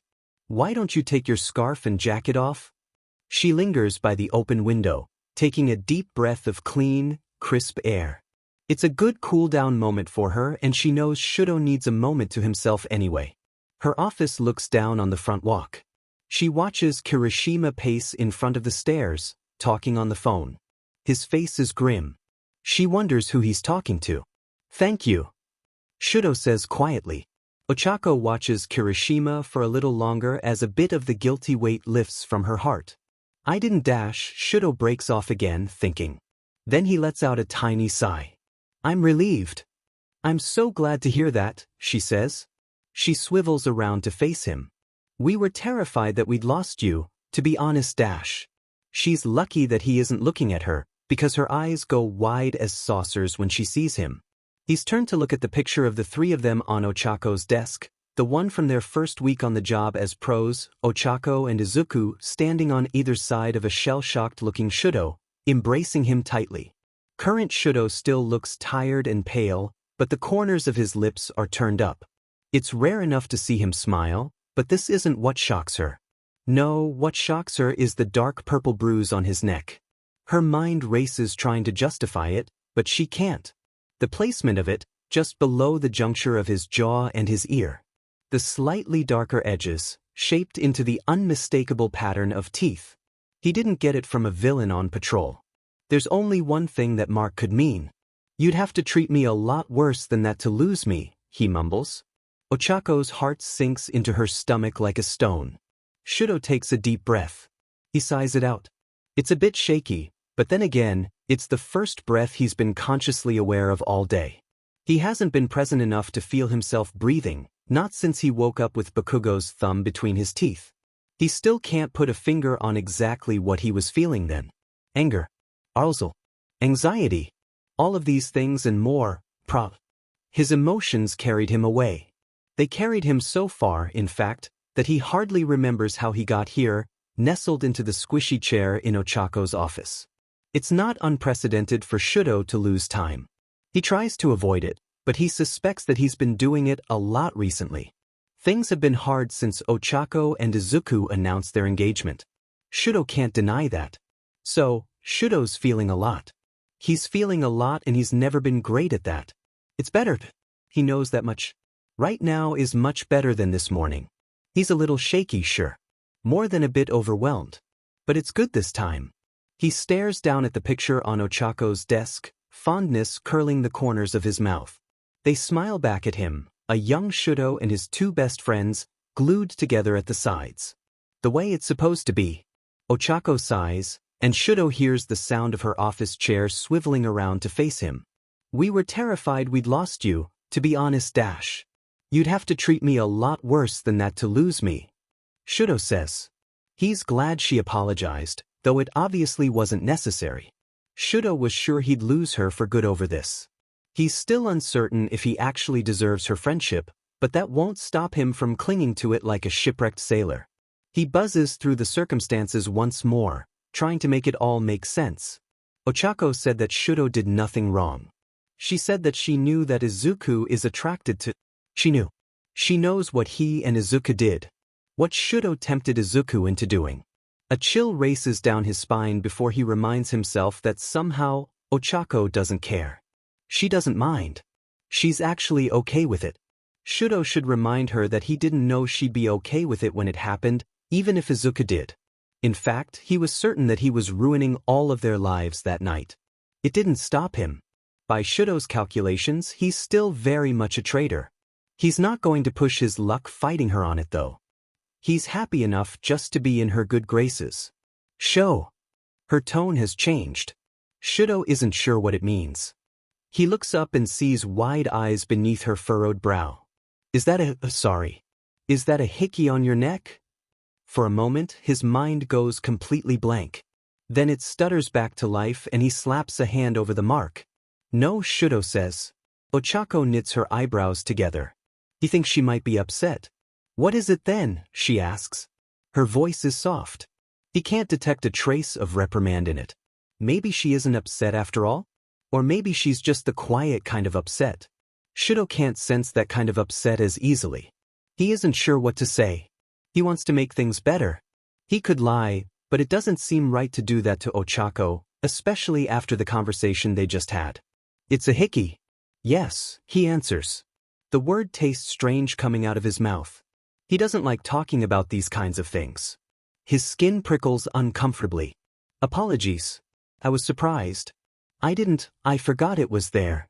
It really did. He's forgotten a lot of things. He lost a little too much time this morning, basically all of it. He can't recall anything that happened between storming into Bakugo's and Soot bathroom and running into Ochako on the front steps. He does remember seeing the hickey in the mirror above the sink. It was the last thing he saw, actually. He saw it right before he looked into his own eyes and abruptly left his body. It was dark and purple, the teeth marks bruised so deep they looked almost black, a typical souvenir from a night with Bakugo. Shudo doesn't like to be touched softly. Bakugo is very good at being rough. It's one of the reasons Shudo picked him. He doesn't mind getting marked up. He likes it. The sight of the hickey wasn't what left him reeling. Shudo takes a sharp breath as the memories assault him, the way Bakugo gentled last night. How his tight grip on Shudo's hair gave way. How he cupped Shudo's head in his palm. He kissed Shudo's neck. He called him. Bakugo called him baby. He called Shudo baby. Shudo, who he typically ignores when they aren't actively FING. Shudo, who overstayed his welcome and slept the night in Bakugo's bed. Shudo, who woke up with a raging hard-on because Bakugo's thumb was shoved down his throat. Shudo lets himself picture the way Bakugo looked, the way he looked the moment Shudo first laid eyes on him this morning. Shudo assumed he was still dreaming, that he'd awoken from one dream directly into another, because Bakugo's face was completely unguarded. His mouth hung open. His eyebrows, typically gathered together in a perpetual frown, were turned up at the inner corners. His pupils were blown wide and black. Shudo could see his reflection in them, embarrassingly SBMSSV and wanton. The expression Dream Bakugo wore was nearly identical to the expression Dream Izuku had worn a moment before. Shudo was completely certain real-life Bakugo would never look at him like that. He was sure it was just a weird new fantasy. He dreams about Bakugo often, more often than he'd care to admit, really. Dream Bakugo had never been gentle with him before, but after the strange events of the night prior, maybe it was a weird conflation thing. Like Shudo's fed-up brain had started to meld Bakugo and Izuku into one person. It felt good having Bakugo look at him like that, especially while part of him was in Shudo's mouth. Shudo went with it. It was supposed to be a dream. Then Bakugo swore. He pressed himself close to Shudo. Shudo felt his warmth. He felt the whisper of Bakugo's silk sheets and felt the insistent press of his Urkton and realized that it was all real. It was real. Bakugo was looking at him like Shudo was something worthwhile. Like he was more than just a good F-dash. Like he wanted to call Shudo baby again. It made Shudo panic. People aren't supposed to look at him like that. That kind of look has to mean something. Nope. Not thinking about this. Not now. Possibly not ever again. Shudo gives his thick woolen scarf a rough shake, then winds it around his neck, making sure to pile it high enough to hide the mark. He double, then triple checks it with his hands, trying to figure out a good excuse to leave. You have a hickey, Uraraka says, her voice tinged with disbelief. How dash? Does this mean you're seeing someone? No. It might be a bit too emphatic a response. Shudo's always struggled with what amount of emotion is appropriate to display. That's why he usually elects to display no emotion at all. Unfortunately, his control is slipping at the moment. Ochako sits back and holds her hands aloft. She raises her eyebrows and offers him a smile. She wasn't trying to offend him. He tries his best to adjust his tone. I'm not seeing someone. You know I'm not interested in that. She gives him the same look she always does when this subject comes up. Shudo's seen it so many times that, through much trial and error, he's been able to catalog and label it. He calls it, I don't believe you but I respect you too much to say anything contrary. He likes nearly everything Ochako does. This look is a rare expectation to that rule. Okay, she says, right? I remember. You're just hooking up then? Friends with benefits? It was a one-night stand. His lips tingle. He worries at his bottom lip with his teeth. Apparently Shudo has decided to lie after all. Whatever. It's better than Ochako finding out what he and Bakugo have been doing for the last few months. One night, Shudo really? Her face is painted in shock. Her pout has widened into an O. He wishes he never took off the DMN scarf. That's really out of character for you. He sighs. It's not like she's wrong. I've been trying new things, he says. Her mouth changes shape again, this time pulling into her trademark encouraging smile. She scoots towards him in her office chair. That's good. I just didn't think. How was it? Who was it? Where did you meet them? Shudo can feel heat rising in his cheeks.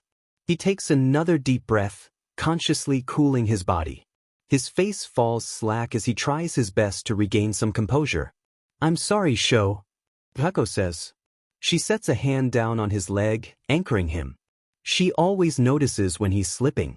She always knows how to help. Shudo doesn't know how she does it. He suspects it might be a secret secondary quirk. "I don't mean to pry. I'm just excited for you. And maybe a little nervous since, I care about you, obviously. And the last time we talked about this you weren't really, interested in meeting people? I'm still not." She nods, squeezing his leg a little tighter. "Right, so I'm just checking it was good? It was what you wanted." Shudo focuses hard on his internal thermostat. He imagines the cool, flat surface of a frozen lake. He doesn't want to give her a single hint. "It was close enough," he says, his voice a monotone. "Okay, and you were safe, right? You used protection?" Shudo looks at his watch. "It's getting late," he says. "The briefing starts in 7 minutes." Her eyes go wide. "Sheet." She jolts up from her chair. It rolls away, crashing into the wall. "The briefing? I'm leading the briefing." "Sheet, sheet, sheet." It's an exceedingly lucky break. Shudo helps her gather her things. She furiously rifles through her papers, muttering to herself, then plunges out into the hallway. A second later she's back in the office. She stands on her tiptoes and kisses him on the cheek. Shudo leans into her touch, thankful to be in her orbit once more. "I love you, Sho. I'm so happy we had this talk," she says into his ear. She pulls away smiling. She holds him firmly by one shoulder, the other arm clenched tight around her thick manila file of documents. She knits her brow, studying him. "I'm sorry we have to cut it short. I want to hear more about Dash." "It's all right, Ochako-kun. I understand." She heaves a sigh through her nose, then gives him a brief smile. "Talk soon." He nods. "Of course," he says. "Where are your keys?" "I'll lock up." "You go ahead." "Thanks, Sho. You're a lifesaver." She digs her key-laden carabiner out of her jacket pocket and hands it over. Then she rushes off, her hair bobbing in time with her steps. Shudo watches her disappear into the stairwell. The door bangs shut behind her and he's alone. Shudo raises a hand to cover his eyes, trying to contain the sudden surge of emotion that rises up in him. He doesn't have time to dwell on it though. "What the hell is going on with you three anyway?" Shudo starts, his muscles going rigid. He whips his head around to see Bakugo leaning against the wall, hand shoved into the pockets of his motorcycle jacket. Shudo's never been particularly superstitious, but he's beginning to think he might be cursed. "You're all acting weird. I don't see how it's any of your business." Bakugo scowls at him. "None of my business, my effing, but I was in their wedding party too, remember? And I've literally been inside you, so Dash. That's enough." Shudo declares. "It doesn't concern you, Bakugo. Now, if you'll excuse me, Dash." Shudo moves to follow Ochako down the stairs. Bakugo catches him by the elbow. Shudo raises a single, unfeeling eyebrow. He's suddenly got a much better hold on himself. He's used to doing this with Bakugo, this distant little dance. He knows the steps well. "Look," the other man says, his tone shifting, "I'm not trying to cheat. I'm not trying to PSS you off, okay? I came here to apologize." "Really?" Shudo responds, his tone flat. "I find that hard to believe." Bakugo rolls his eyes, then closes them, huffing out a frustrated breath. His hand tightens around Shudo's arm. The pressure feels good. It could feel better. It's not currently hard enough to bruise, but if Shudo keeps pushing Bakugo's buttons he can probably change that. "I shouldn't have done it." Bakugo's staring at the wall behind Shudo. His gaze is intense. He flicks it up to meet Shudo's for a split second, then looks away again. "This morning, I crossed a line. Or whatever. You never stay over. I thought it meant hell." He breaks off, letting go of Shudo's arm. Shudo mourns the loss of his ever-tightening grip. The blonde runs his hands back and forth over his scalp, looking at the ceiling and hissing out air. "I'm sorry. I am. It was fed up.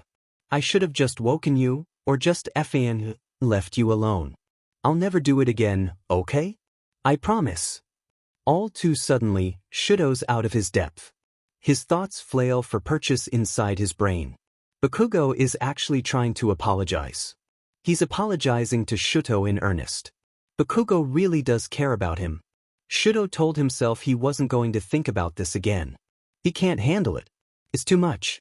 He loses track of his breath. He can't make himself look away from Bakugo's face. The blonde tilts his chin down, meeting Shuto's wide-eyed gaze at a rakish angle. I don't want you to stop coming over. Bakugo murmurs.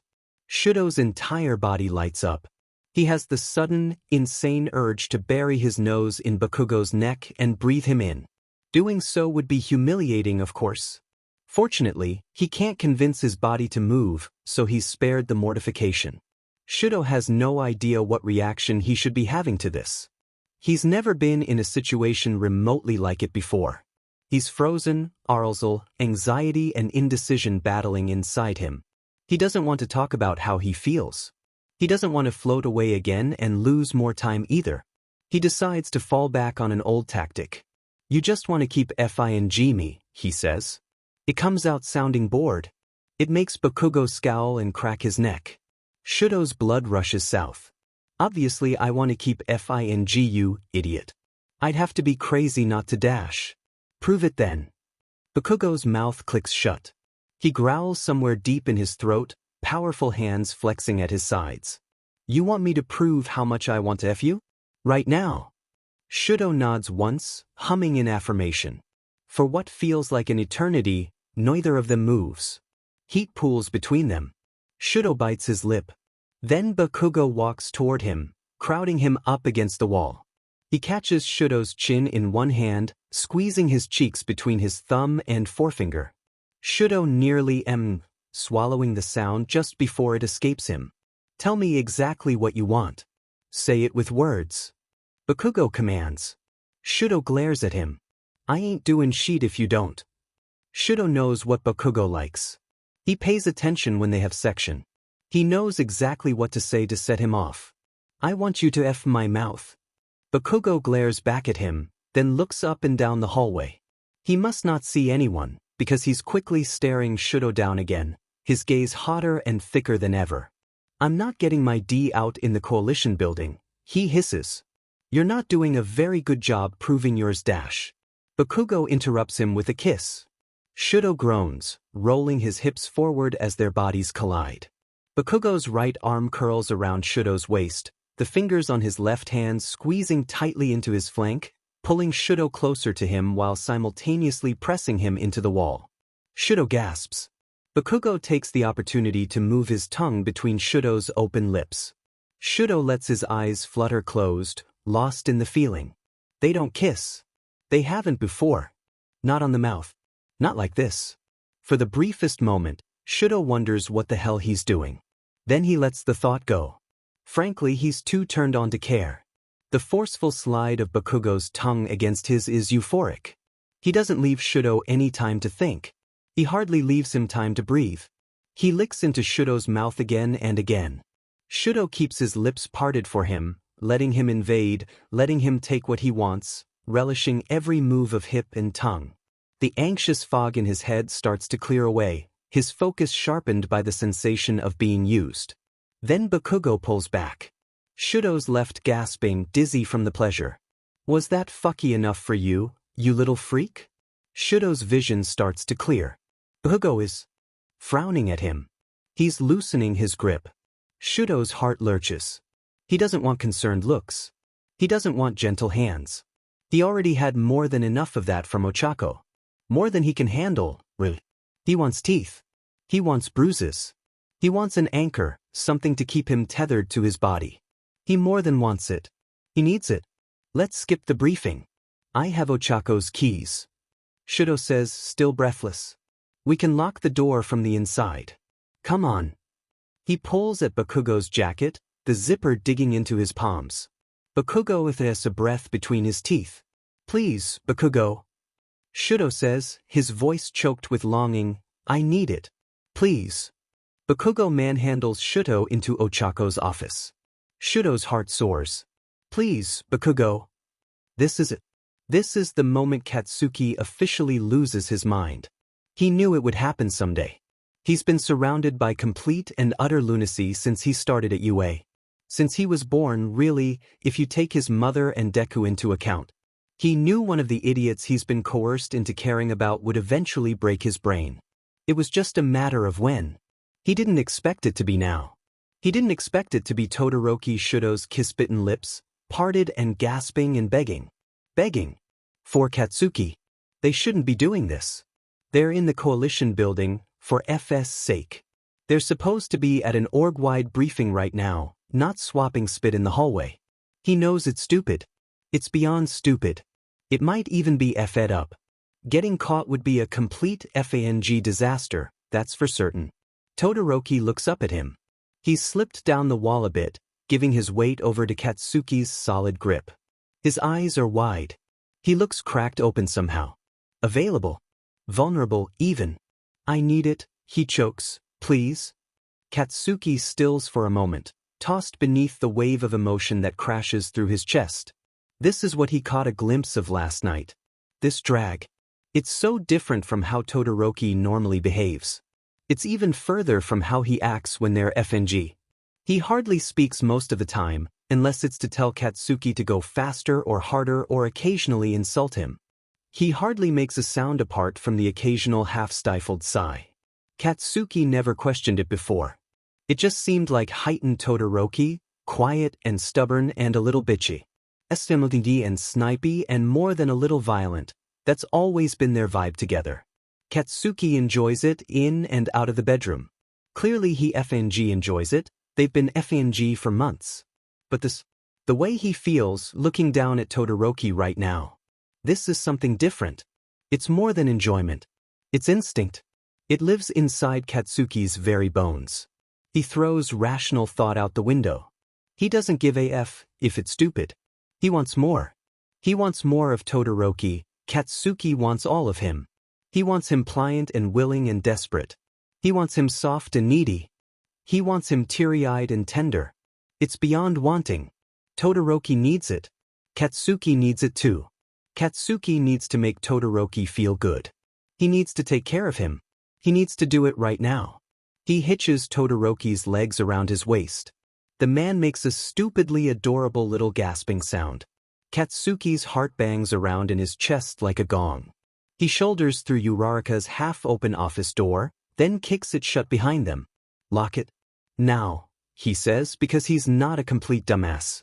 Todoroki nods at him, his arms still locked around Katsuki's neck, his legs clenched about his hips.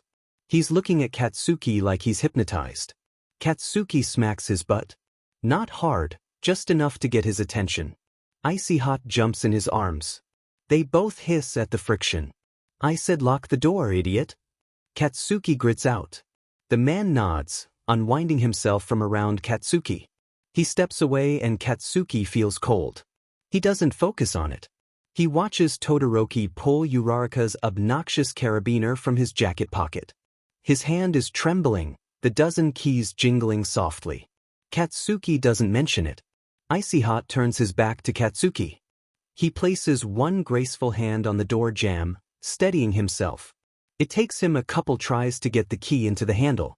The line of his shoulders is too tense. Katsuki moves toward him on silent feet. Todoroki pulls the key out of the lock and reaches up to flip the deadbolt. When it finally clicks, Katsuki wraps a hand around Todoroki's wrist. Katsuki doesn't pin him down. He just holds his hand in place on the door jamb, gently pressing his chest into Todoroki's back. He reaches around to pluck the carabiner out of his grasp, casting it aside onto the armchair. It hits the cushion and bounces off, clattering to the floor. Neither one of them moves to retrieve it. Katsuki leans forward to speak into Todoroki's pale, perfect ear. Tell me what you want. Katsuki murmurs, wishing he could see his face. Todoroki shudders. Katsuki bites the tip of his ear, sharp and quick. Todoroki stills, taut as a bowstring. I already told you, he replies. He's got that bitchy tone again. There's a ring of falsehood to it. Something lurking beneath the surface. It makes Katsuki want to scream at him. He resists the urge by kicking Todoroki's feet apart, forcing him forward until the other man is off his balance, his cheek pressed into the door. You want me to F your mouth, huh? Katsuki rips the scarf from around Todoroki's neck. He gasps beneath Katsuki's palm as it falls to the floor, revealing the dark bruises, evidence of last night. Katsuki nearly staggers from the possessive rush of blood inside him. He presses his lips to the hickey at the juncture of his lover's jaw and ear. The skin there is hot and moist, slick with perspiration. Katsuki breathes deep. The scent of Todoroki's sweat is overwhelming, heady and bright. Get on your knees then. Katsuki growls.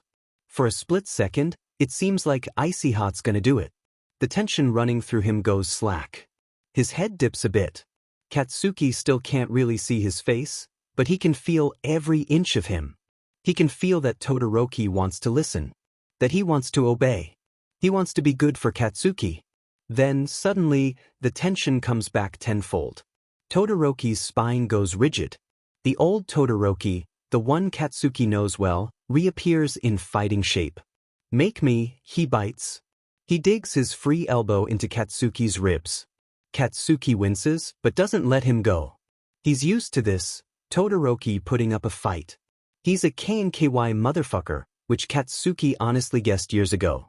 They were meeting up for secret, no-holds-barred sparring matches long before they started having section. Before they were even friends, actually. Todoroki seems to crave violence as much as Katsuki does. We're a good match, Katsuki thinks. Katsuki puts more weight into his hips, catching Icy Hot's elbow and locking it with his own. Todoroki lets out a half-groan, bitten off in the middle. Katsuki's pulling him taut, one arm pinned against the hardwood of the door jamb, the other grappled behind his back. He has him off his balance, pressing his left hip hard into the doorknob. It looks like it hurts.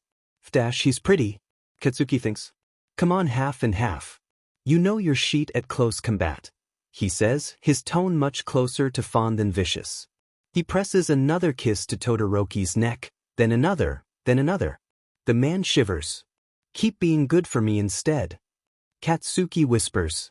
He isn't sure what he's expecting. This is not something they do. They don't kiss and talk and flirt and apologize. They've never done any of that shit before.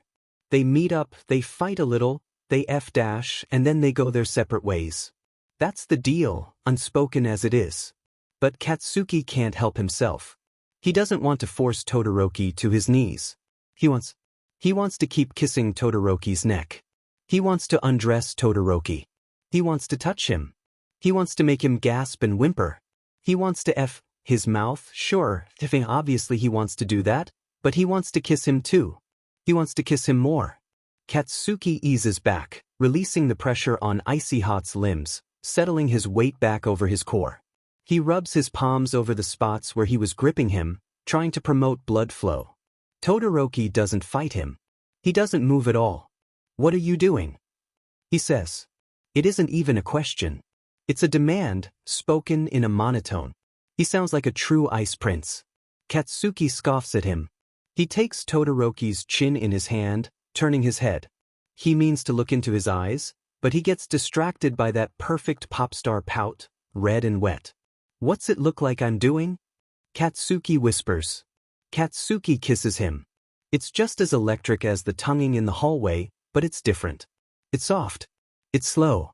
Katsuki keeps his eyes closed, focusing on the subtle changes in Todoroki's breathing, the taste of him, warm and sweet on Katsuki's tongue. Todoroki's breath hitches, the smallest whimper escaping him. He's pliant in Katsuki's hands. Katsuki pulls him away from the door, backing them up to the desk. Katsuki perches on the edge and pulls Todoroki between his muscled thighs, tilting his own head up to maintain the kiss. He pulls at Todoroki's jacket, trying to remove it. Todoroki seems unaware of his efforts. He seems unaware of anything outside of Katsuki's mouth, which he's currently busy whimpering into. Katsuki sure as shit doesn't want that to stop, but they do have a bit of a time constraint here. He breaks the kiss, focusing on unbuttoning the top 2 buttons of Todoroki's shirt. He leaves a wet trail of kisses on Todoroki's chest as he speaks. "Wanna see you?" Katsuki says. Let me undress you. Please. Todoroki takes a half step back. Katsuki stills. Todoroki looks embarrassed? It's never been an emotion that Katsuki associated with him before. Icy Hot hardly ever outwardly reacts to anything. Sure, he'll wear an appropriate facial expression most of the time these days, but that's because he's really trying. Katsuki knows that when he's tired and stressed he reverts back to his old blank-faced mannequin act. This isn't that at all. It's exactly the opposite. Katsuki can feel the emotion radiating off him. Even his body looks different. He looks smaller.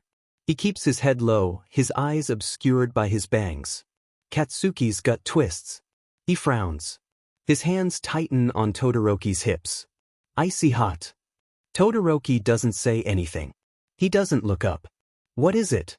Katsuki asks, worry welling up inside him. What's wrong? Todoroki doesn't move a muscle. Katsuki reaches for his face again. This time he'll keep his eyes open. He'll make sure to get a good look at his expression. To do dash. Icy Hot slaps his hand away. The room goes deadly silent. Katsuki's hand stings. His gut churns. It's happening again.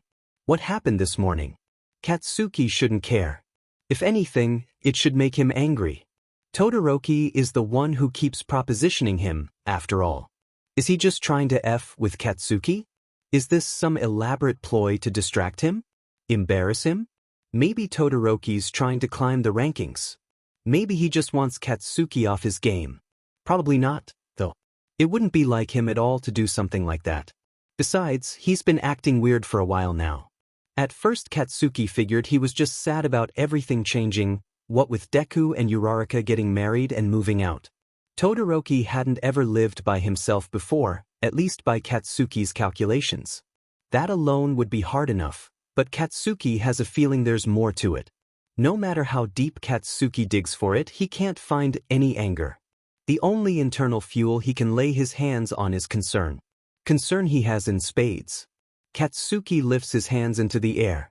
Todoroki takes another step back. He still hasn't looked up. Icy Hot.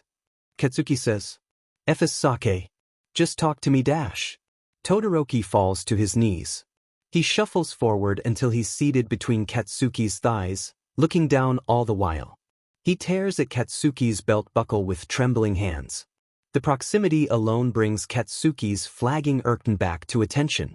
It's clear that Icy Hot still wants in his pants, but Katsuki still can't shake the guilt that's nagging at him. He covers his lover's hands with his own, halting their frantic motion. This is really what you want? Katsuki asks. His voice sounds strange, too quiet, too strained. Todoroki nods. Katsuki hesitates for a moment longer. Then Todoroki starts mouthing at his Erkin through his pants.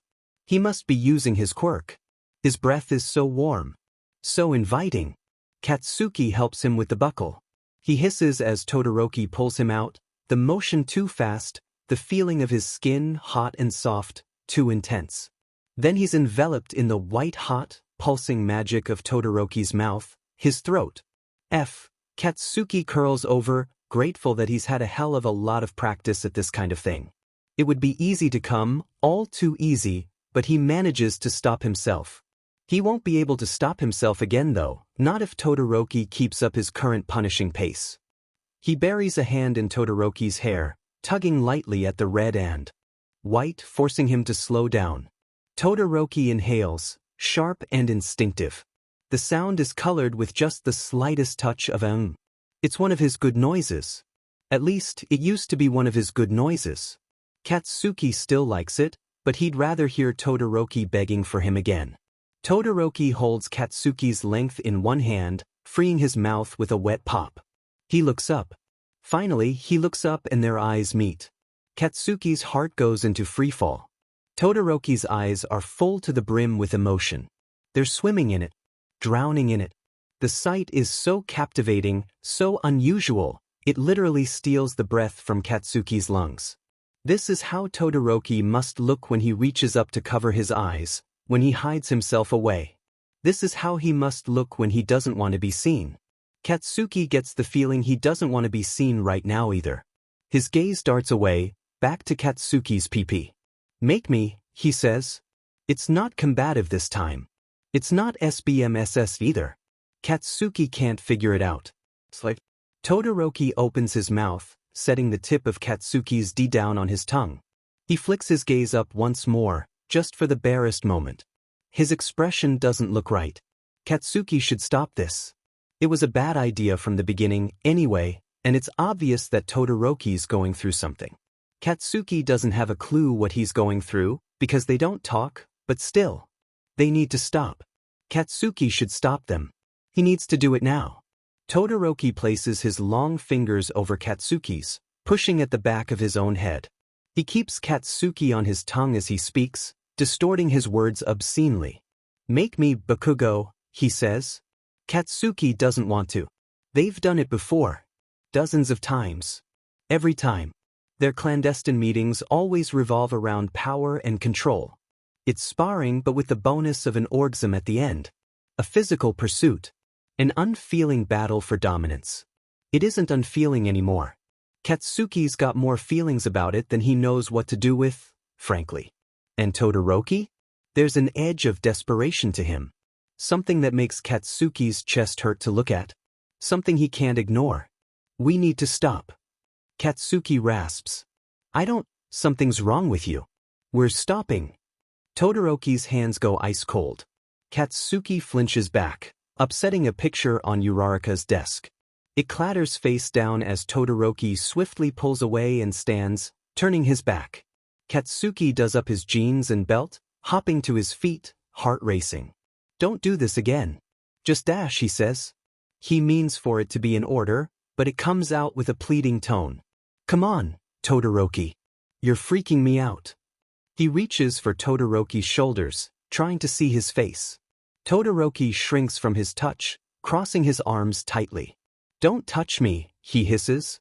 Katsuki takes a step back. Then he takes another. "Fine. Fine," he says. "You don't want me to touch you, I won't. I won't FING touch you." "Jesus. Your dash," Katsuki barks out a laugh. It sounds cruel even to his own ears. "You're the one who started this. You remember that, right? What the F is wrong with you?" He doesn't have to go looking for anger this time. Katsuki never gets hurt without getting angry too. The anger is coursing through his veins. It's leaking out of him in every direction. He doesn't want it to be. He breathes deeply, trying to will it away. Then Todoroki responds. His voice is so quiet it's nearly inaudible. If Katsuki didn't have his new hearing aids in, he wouldn't be able to hear it at all. Todoroki thinks Katsuki can't hear him. He doesn't want Katsuki to hear. Katsuki hears it anyway, a low, mournful, everything. Izuku hurtles up the stairs. His carabiner, a matching green to Ochako's pink, jingles in his hand.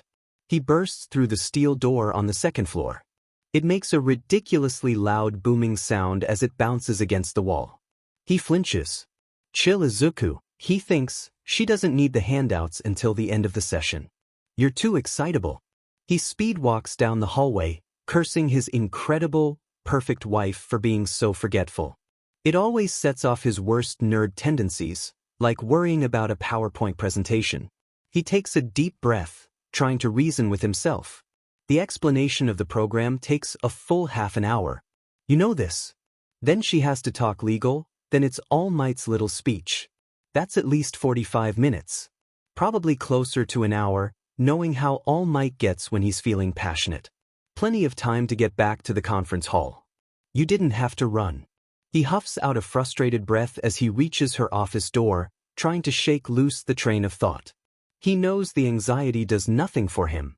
He's usually better about letting the thoughts go. There's a lot going on.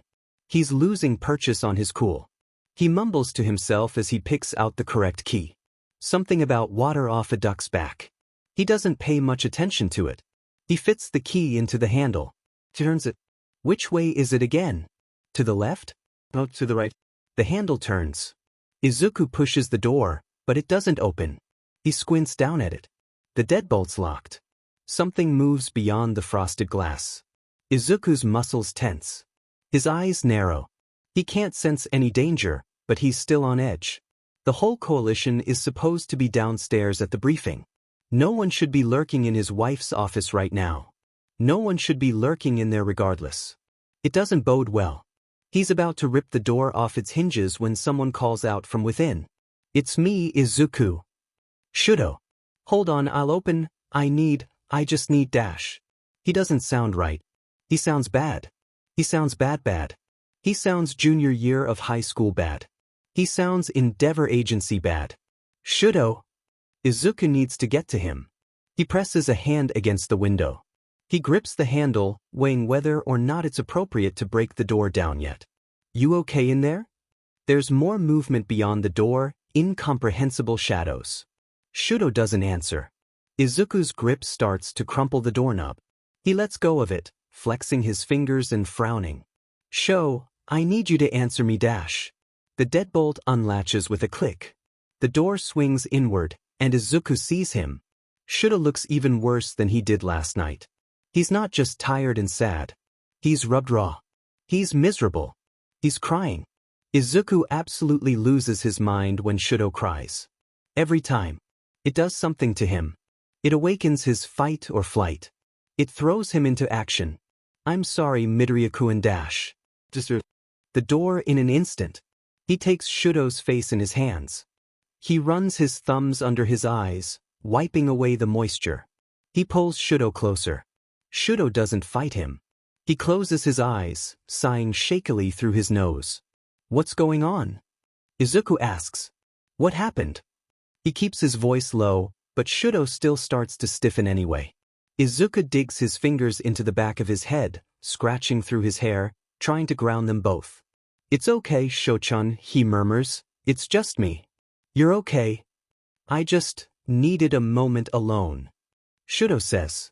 His voice has a fissure running through it. Izuku can hear it. A hairline fracture. It's subtle. It's so subtle, but it's there. He opens his eyes, but he doesn't look at Izuku. He looks down at the floor, red and white eyelashes fluttering, shedding tears. Izuku closes the door with his foot.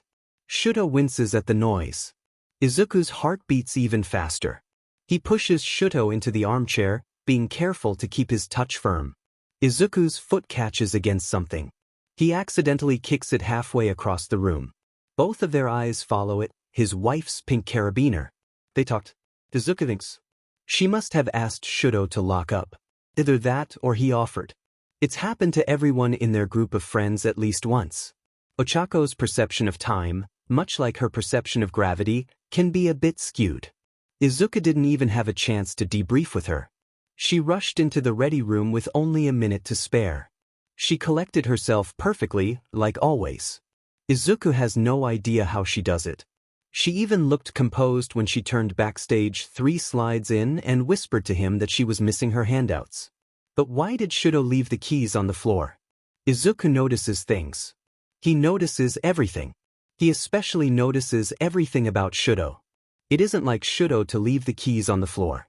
He isn't very careful with his own things, but he's always treated Izuku and Ochako's possessions with a manic kind of reverence. Izuku has always pegged this behavior as another side effect of his shitty childhood. He isn't at the briefing. He locked the door. He left Ochako's keys on the floor. It all clicks into place when he sees the picture on Ochako's desk. It's the one of the 3 of them, in the silver frame. Izuku and Shudo picked it out for her together. It was their office-warming gift to her, after she was elected Officer of Community Relations. They also got her a huge bouquet of violets. She cried and hugged them both, and then they drank the champagne Kaken dropped off earlier that day. They drank it straight from the bottle, sitting in a triangle on the floor. It's one of Izuku's favorite memories of the 3 of them. The picture is lying face down. Izuku lets go of Shudo. He takes a step back. I'm sorry, he says, panic rising in his chest. I shouldn't be touching you without, I should have asked first. I'm sorry, Sho. Shudo looks up at him. His eyes are shining. He reaches up with his graceful hands, fiddling with his scarf, pulling it up under his ears. He looks bewildered. He's clearly conflicted and vulnerable, and Izuku should be better than this. He should be handling this better. I didn't mean to interrupt. The briefing is, and Ochako forgot the handouts dash. Izuku points to the top of the filing cabinet behind the desk. Shudo follows the gesture with his eyes, then swiftly rises from the armchair. He pushes past Izuku. He retrieves the blue folder. He pauses for a moment with his back turned. Izuku watches him with a furrowed brow. Shudo takes a deep breath. He turns around. He takes 3 steps across the room and holds the folder out, looking at the ground. Izuku feels like he's just fallen off a cliff. "It went badly then?" he asks. It gets Shudo to look up at him, and Izuku relishes the sight of his eyes, even though they're still bright with tears. He has to physically restrain himself from reaching out, tensing the muscles of his arms to keep them in place. "What?" Shudo asks. It went badly." "No. Izuku, that's not what I'm dash." Shudo breaks off, making a frustrated sound in the back of his throat. The arm holding the folder out is trembling. He brings his other hand up to his face, pressing the backs of his knuckles into his eye sockets. He's pressing too hard into his scar. Izuku can tell he's pressing too hard. "I'm sorry," Izuku exclaims, trying to ease them back from the ledge. "I shouldn't have assumed, I'm sorry." "Here dash." He plucks the folder out of Shudo's hands. He sets it down carefully on the seat of the armchair, then turns back to the man, hands aloft, voice gentle. "I'm just worried, Sho," he says. "You're upset? I haven't seen you this upset in a while. And you deserve to be upset. The position I put you in dash. I'm not upset. I wanted it. I thought I made that pretty clear." Izuku sighs. He closes his eyes for a moment, trying to gather his thoughts. It's difficult to explain boundary violations to Shudo. He just doesn't get it. He never got to have any boundaries growing up. Oftentimes he doesn't even recognize it when he's been wronged. He'll willfully deny it, like he is right now. Izuku wants to talk about love. He wants to talk about consent and negotiation and compersion. He wants to make Shudo see that he deserves these things. Izuku wants to apologize for withholding them from him, however unintentionally. He can't lay his hands on the words. He's not sure Shudo would be able to grasp them anyway. Izuku opens his eyes. Now that both Shudo's hands are free, he has knuckles pressed into both eyes at once. He's breathing too fast. Izuku reaches for him. Then he pauses. "Shudo," he says, voice low and careful, "can I touch you?" "You don't have to ask me that, Izuku." Shudo says. His voice cracks. "You never have to ask me that." It's a poison dart of a response, a deadly confirmation of everything Izuku's been thinking. Izuku knows Shudo doesn't mean it that way, of course. Shudo's just saying yes. Shudo's saying, "Please touch me," in the best way he can. It isn't worth correcting him. Not right now. Izuku can't hold himself back anymore anyway. He sets his hands on Shudo's shoulders. Shudo inhales sharply. Izuku presses him close, wrapping one arm around his waist. He uses the other to gently pry Shudo's hands away from his eyes. Eventually Shudo acquiesces, setting his palms down on Izuku's chest. They're far too cold, so cold that Izuku can feel it through his thick flannel shirt. Izuku's eyes dart over Shudo, searching for details. The other man has his eyes screwed shut, so he doesn't need to worry about making him uncomfortable. Izuku notices that the skin around Shudo's scar is inflamed, probably because he was digging at it with his knuckles. His scarf is wound up to his chin. He's so cold that he's actually feeling it then. He must be having trouble thermoregulating. It happens sometimes. The top 2 buttons of his shirt are undone. Maybe he'd been too warm earlier? Izuku does them up with nimble fingers, squeezing Shudo's waist to distract him from the fiddly movement. He sits them down in the armchair, tucking the folder of handouts next to the arm. This is why Ochako shopped so long for the perfect chair. It's oversized, plenty of room for 2. They've always been big on physical affection. Shudo's big on it too, though it's hard for him to navigate successfully. Izuku and Ochako are experts at guiding him after more than a decade of friendship. Shudo comes along with Izuku willingly. He ends up sitting on his lap. Izuku squeezes him. Shudo's still too tense. "I'm not mad," Shudo says. "How could I possibly be mad? I'm the one who, you didn't do anything wrong." His voice is soft. He's speaking from beneath the cracked veneer. It isn't easy for him to do. Izuku knows it isn't. He squeezes a little tighter. Shudo relaxes the tiniest bit. I'm really happy to hear that, Sho. I'm glad you're not mad. I'm still sorry though, for the record. I know all this must be confusing. Shudo sighs. It isn't a sigh of relief. It's sort of broken sounding. It's short too, interrupted halfway through as Shudo buries his face in Izuku's neck. Izuku threads a hand through his hair, tugging on it close to the roots. Shudo goes boneless in his arms. Izuku can't help but smile. He loves knowing how to help Shudo, knowing how to make him feel good. Confusing. Shudo breathes. I've been confused. No wonder. Izuku mutters. He's about to apologize again, to say something about how he and Ochako never should have left Shudo alone in the aftermath. They left the country, for Chris' sakes, the very next morning. It was ridiculously irresponsible of them. The desire to make it right burns inside his belly like a bonfire, but he restrains himself. He knows Shudo isn't ready to hear it. He would brush him off just like he did on the phone that day. You just got married, Izu, he'd said. Stop worrying about me and go enjoy yourselves. I'm completely fine. Completely fine, my butt. Izuku thinks, pulling a little harder on Shudo's hair and relishing the way the man snuggles further into his side. Izuku hums in pleasure, pressing an absent-minded kiss to his forehead. Why don't you come over tonight? He asks.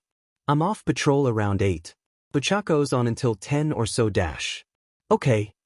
Shudo responds, his voice muffled by Izuku's skin. The puff of air from his mouth sends a shiver up Izuku's spine. Suddenly Izuku is hyper-aware of the position there and Shudo is straddling his lap. If Izuku moved his right hand a little lower, he'd be cupping Shudo's butt. He's glad he's had to train so hard to master one for all. His body is a finely tuned instrument. It listens to his commands. It means he can prevent the sudden, overwhelming arousal from manifesting physically. Get your mind out of the gutter, det. He thinks, chastising himself. Thinking with your D is what got you into this mess in the first place. He has to keep the conversation going. He needs to distract himself. What he really needs to do is get Shudo off of his lap, but he doesn't have the heart for it. Shudo is so obviously desperate for Izuku's touch right now. He's probably been starving for physical contact for weeks. He pretty much only gets it from Izuku and Ochako, and they left him high and dry when they went on honeymoon. He doesn't deserve to miss out just because Izuku's SEC drive doesn't know when to quit. Izuku needs to make amends. First step is not popping a bnur. He pictures very unsexy things. All my eating oatmeal. Mineta's mugshot. Angry Kaken. Angry Kaken. The arousal disappears completely as Izuku's mind starts to race. He thinks of the bandage on Katsuki's arm. He thinks of the way he was acting, sullen and combative in equal measure. The details of the tense conversation they had in the locker room just an hour ago dangle in front of him like lures. His grip on Shudo tightens, involuntarily this time. Something did happen.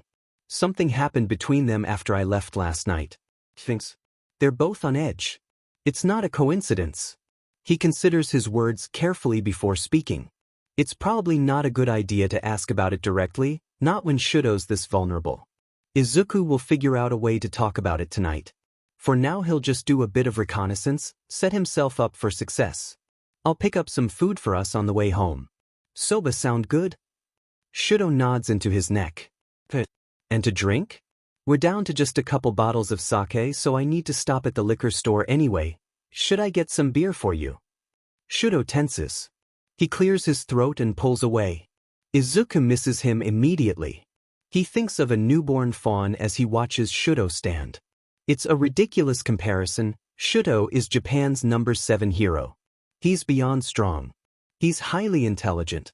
He's one of the most capable people Izuku knows, but sometimes Izuku can't help but think of him as something small and precious. Something in need of protection. Sake's fine. I don't dash, Shudo swallows. Izuku watches his Adam's apple bob up and down. I don't like beer, he finishes. His eyes glance about nervously. They pause to look Ochako's desk for a moment, then flutter away, to the window, to the filing cabinet, to the floor. Izuku's mouth goes dry. Right? He says, that's what I thought. Neither one of them speaks for a moment. Shudo leans over. For a heart-stopping moment, Izuku thinks he's about to get kissed. Then Shudo picks up the blue folder and straightens up. You should probably get these to Ochako, he says. The last thing Izuku wants to do is leave this room. He wants to lock the door again and hold Shudo until he feels safe enough to talk. He wants to figure out what the hell is going on. He'd been certain it was just the fallout from the wedding. He's not so sure anymore. There's something off about the way Shudo's acting, even considering the unusual situation. Something's not right. He sends up a prayer to the universe that Shudo and Katsuki aren't fighting again. He doesn't think he could handle that a second time. It might kill him. Izuku! He snaps to attention. He flashes Shudo a bright smile, standing to take the folder from him. Want to come with me? He asks. You can hang in the ready room if you want. The corner of Shudo's mouth twitches up. Then it twitches down into a small frown, before finally smoothing out into a firm line. He looks back at Ochako's desk again. I think I need a bit more time in here. Alone, he says. Sorry. He's looking at the picture frame. Izuku thinks. The picture of the three of us. Izuku crosses to the desk. He hears Shudo sek a breath of air through his teeth, probably because Izuku worked out that he was thinking vulnerable thoughts. Shudo sometimes forgets that Izuku can read him like a book. It takes him by surprise now and then. Izuku I-. He sets the picture back up on its kickstand. He adjusts it, making sure it's placed correctly, so Ochako can see it while she's working. Then he turns back to Shudo, who lets out a shaky sigh. What is it? Izuku asks, furrowing his brow. Nothing. Shudo responds. It's nothing. The briefing goes well. Ochako feels like she could just about faint by the time she gets off stage, but it's mostly due to relief. Well, relief and jet lag. It's been less than 24 hours since they landed and she's running on fumes. She didn't expect the government to approve her proposal so quickly. Unfortunate that it happened to cut the honeymoon short, but what can you do? Flying home early to launch the Reparations and Rehabilitation Initiative is more of a triumph than a concession. Ochako's been working on this project for years, and Izuku's been right behind her every step of the way. When they got the call in Cabo, they celebrated with champagne. It was like a late wedding present. The crowd seemed receptive, she thinks. I wonder how many applications we'll get. She steps down off the stage riser and Izuku scoops her up into a hug. She giggles into his neck. You were fantastic, he says into her ear. Thanks, Deku. She kisses him on the cheek as he sets her back down on the floor. All Might appears to clap them both on the shoulder. He smiles broadly, letting out a tremulous sigh, then sniffs and reaches up to wipe away a tear. Look at you two. Finally married. Changing the world. I feel like a proud father.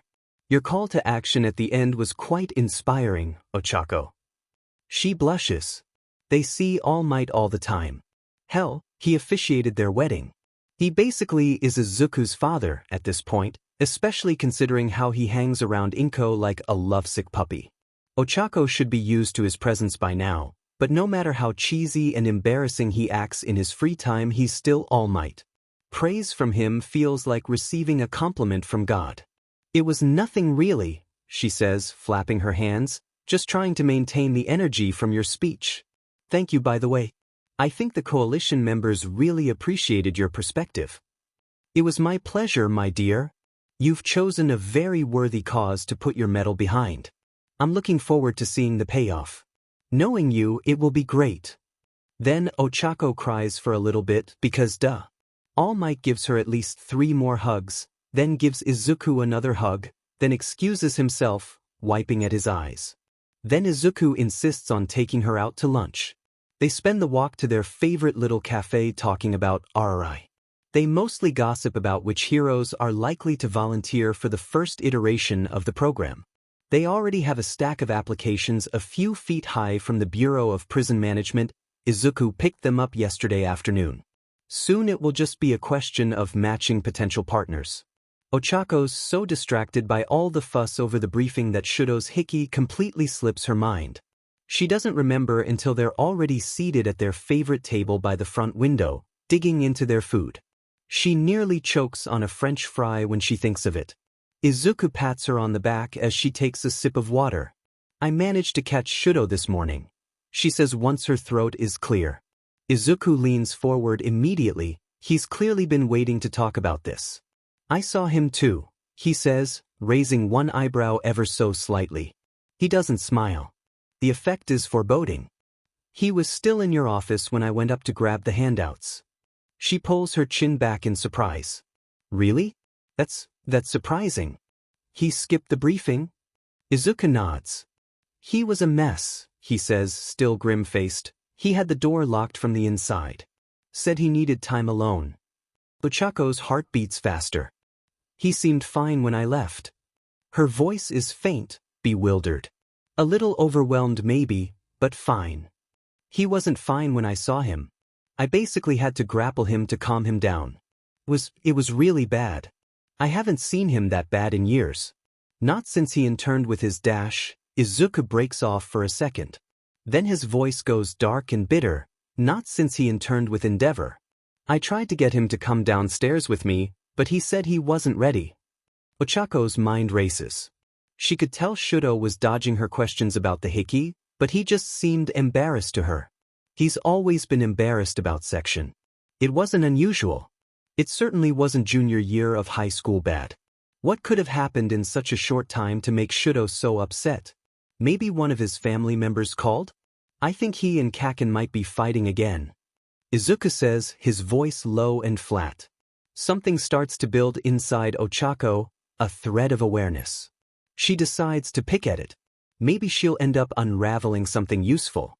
Why do you say that? She asks. Izuku huffs a breath through his nostrils, rolling his eyes subtly. It's an expression he uses often when he talks about his childhood friend.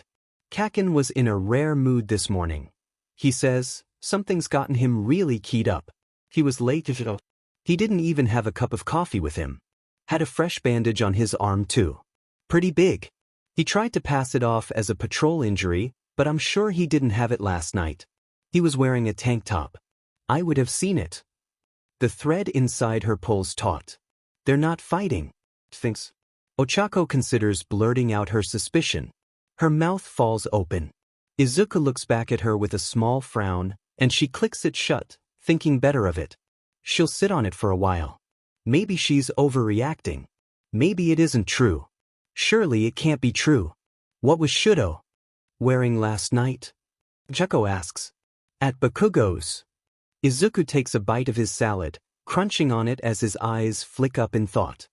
He hums and raises his eyebrows, swallowing before he speaks. He was wearing that gray sweater. You know the one. He gestures vaguely to his left hip. Ochako understands this to mean, the one with the 2 wooden buttons on the hip. She does know it. She nods.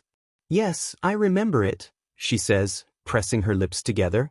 And that one isn't a turtleneck. Right? Izuku squints at her. Her stomach swoops a little. He's catching on to her train of thought.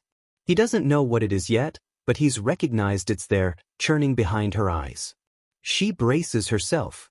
Izuku puts down his chopsticks. No, it isn't, he says. His eyebrows knit together, thick and expressive. She thinks, very briefly, about how ridiculously handsome he is. Then she refocuses. What are you saying? He asks. Ochako takes a deep breath. She looks around the room. It's pretty crowded. Nearly every nearby table is filled, the air alive with chatter. She decides that it's a good thing. It'll force Izuku to at least have to get up and find a private place before he goes completely apeshit. Maybe the walk will help calm him down. Shudo has a hickey, she says. I saw it this morning when we talked. She watches several different emotions cross his face in the span of about a second. Surprise, confusion, shock. He finally settles on what looks like worry. There's a sharpness to it, something angry. Ochako takes his hand and squeezes it. He has, where? He says. I didn't dash, he breaks off, clearing his throat. I didn't see it. Somehow. It's on his neck. Underneath his right ear. He had a scarf on. Izuku mutters. He kept messing with it. Yeah. He got flustered when we were talking and overheated himself. He took it off to cool down. I think he'd forgotten that the hickey was there, until I pointed it out. Izuku squeezes her hand. He takes a deep breath through his nose, leaning his opposite elbow on the table to pinch at the spot between his eyebrows.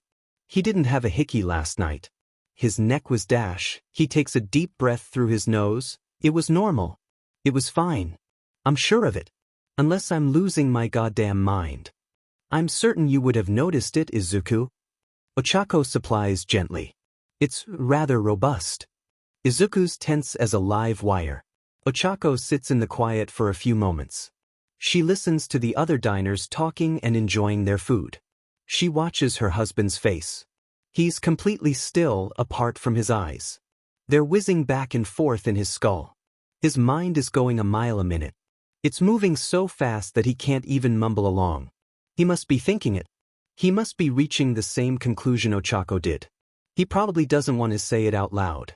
They probably think. It probably happened after you left. Ochako says. Izuku's mouth tightens. She continues, treading lightly. That's why Sho was over there, I'm guessing. It's the simplest explanation. Shuto and Bakugo have always dash. Izuku stands. The legs of his chair scrape loudly against the floor, and a couple people look up, curious at the noise. Izuku doesn't notice them. He doesn't say a word. He just walks out the front door of the restaurant. Ochako takes 3 deep breaths before she follows, making sure to grab both of their coats from the backs of their chairs. Lucky I chose the counter service option. She thinks, giving the employee stocking the condiment island a quick bow and a smile. She pushes out the door and spares a moment to feel grateful for the sunshine that has peeked out between the clouds. She has to have this conversation with Izuku, but at least she doesn't have to be chilly at the same time. She finds him around the corner, sitting on a bench beneath the cover of a bus stop. She sits next to him, pressing their sides together. For a while, neither of them speaks. Ochako listens to Izuku pop his knuckles. A bus comes. It leaves again after Ochako waves it off, smiling at the driver. I don't want to believe it. His voice is raw. Ochako sighs. I know, honey. She rubs a hand across the broad expanse of his back. I know. Why would Shuto's never been interested in hooking up? He says he still isn't. He told me this morning it was a one-night stand, though he refused to tell me who with. A one-night stand would certainly track with Kaken's SXL history. Izuku says. His tone is dark. Ochako nudges him with her elbow. Hey, watch it. No judging friends' SEC lives. Glass houses, Izuku. He hisses a breath between his teeth. He sits back to knock his head against the plexiglass wall behind them a few times. Yeah, he says, clearly frustrated. Okay, but this is Shuto we're talking about, babe. Shuto and Kaken. It's a bad combination. It's dangerous. For both of them, probably. What's dangerous about it? She doesn't disagree with him. She shares his nervousness, if she's being honest. Something about the idea of the two of them alone together sets her on edge. Neither of them is very good at communicating their needs, and they both have a tendency to get violent when they're upset. Still, Ochako wants to hear Izuku's take. She suspects he may have somewhat more personal objections. He sighs heavily. You remember how they were a few years ago? Izuku murmurs, closing his eyes. When they had their stupid little fight club. Thought they were gonna kill each other. Ochako remembers all too well. It was during the early days of the coalition. Most of the heroes their age were up to their necks in work, canvassing for the union, raising money, helping with the facility. Even though they were all living together, she, Izuku, and Shuto hardly saw each other. Once things started to calm down again, they noticed Shuto coming home with more bruises than usual. Then he started coming home with dislocated limbs and black eyes. When Izuku caught him trying to clean and wrap a second-degree burn in the bathroom at 2 a.m., they finally forced him into talking. Izuku went to Bakugo's house to confront him the next morning. Ochako doesn't know what was said, but the secret sparring matches stopped after that. What if they're not fighting, though? What if it's just SEC? They have to be fighting too. Kaken was hurt, remember? Besides, do you think those two could ever have SE without Dash? His eyes have glazed over a bit. He's frowning, looking off into the distance. His mind is clearly somewhere else. If Ochako knows her husband, and She does, very well. His vivid imagination is torturing him right now. Without what, Deku? She prompts. He snaps out of his reverie. He closes his eyes again, pinching the bridge of his nose. He makes a high, frustrated noise, then shakes his green head, trying to dispel the thoughts. Without fighting about it, he says. No, I don't think they could. Ochako agrees. Izuku grimaces. Ochako sighs through her nose. Izuku, do you think it's possible that you're feeling a little, I dunno, jealous? He clenches his hands over his knees. His knuckles are white with tension. Ochako picks one of his hands up and sets it in her lap, massaging it. I'm not. They're not comparable situations. He says. It sounds like he's trying to convince himself as well as her. Sure, she responds, but they might be related. You said Shudo freaked out, right? When you started getting NTMT. At the wedding, I mean. A look crosses his face. It's a combination of a scowl and Izuku's trademark deep sadness, the kind that only comes to the surface when he feels safe. Ochako recognizes the look. It's the face her husband wears when he's calling himself worthless inside. She squeezes his hand hard. He looks up at her, first startled, then sheepish. Yeah, he says, his voice hollow. Yeah, he did. Not right away, but yeah. Ochako nods. He can hardly even talk about Izuku. He treats it like some big secret. It isn't surprising to me that he'd go to someone like Katsuki. The two of them have never stopped insulting each other for long enough to be vulnerable. Hell, it probably feels safer for Shudo. You know he has a skewed understanding of intimacy. A skewed understanding. Izuku shakes his head, closing his eyes to thump his head against the bus stop wall again. You know, we could still run that covert op to kill endeavor. I'm starting to come around on the morality of it. She snorts. He gives her a little smile, then sighs loudly and hangs his head. I don't understand why he ran away in the first place. Her husband says. His voice is quiet. She has to lean in to hear him clearly. He was the one who confessed his feelings first, you know? I thought everything was coming together. Now he's I don't even want to say it. We don't know for sure, Izuku. Shudo could have left Bakugo's right after you did. The hickey could be from someone else. She doesn't think it is. Judging from her husband's reaction, neither does he. We'll just have to talk to him about it, she finishes. Izuku nods. His expression settles down into something determined. Ochako breathes an internal sigh of relief. He said he'd come over tonight after patrol. I'll butter him up with soba, then when you come home we can tag team him and get some answers. They head separate ways after that. Izuku has evening patrol downtown, and Ochako has to return to the coalition building to coordinate a community forum. Dealing with snooty business owners complaining about property damage for 2 hours is enough to get her mind off of the Shudo issue. Her patrol afterwards is too quiet, though. She turns the situation over and over in her mind as she floats from rooftop to rooftop, looking out over the sunset.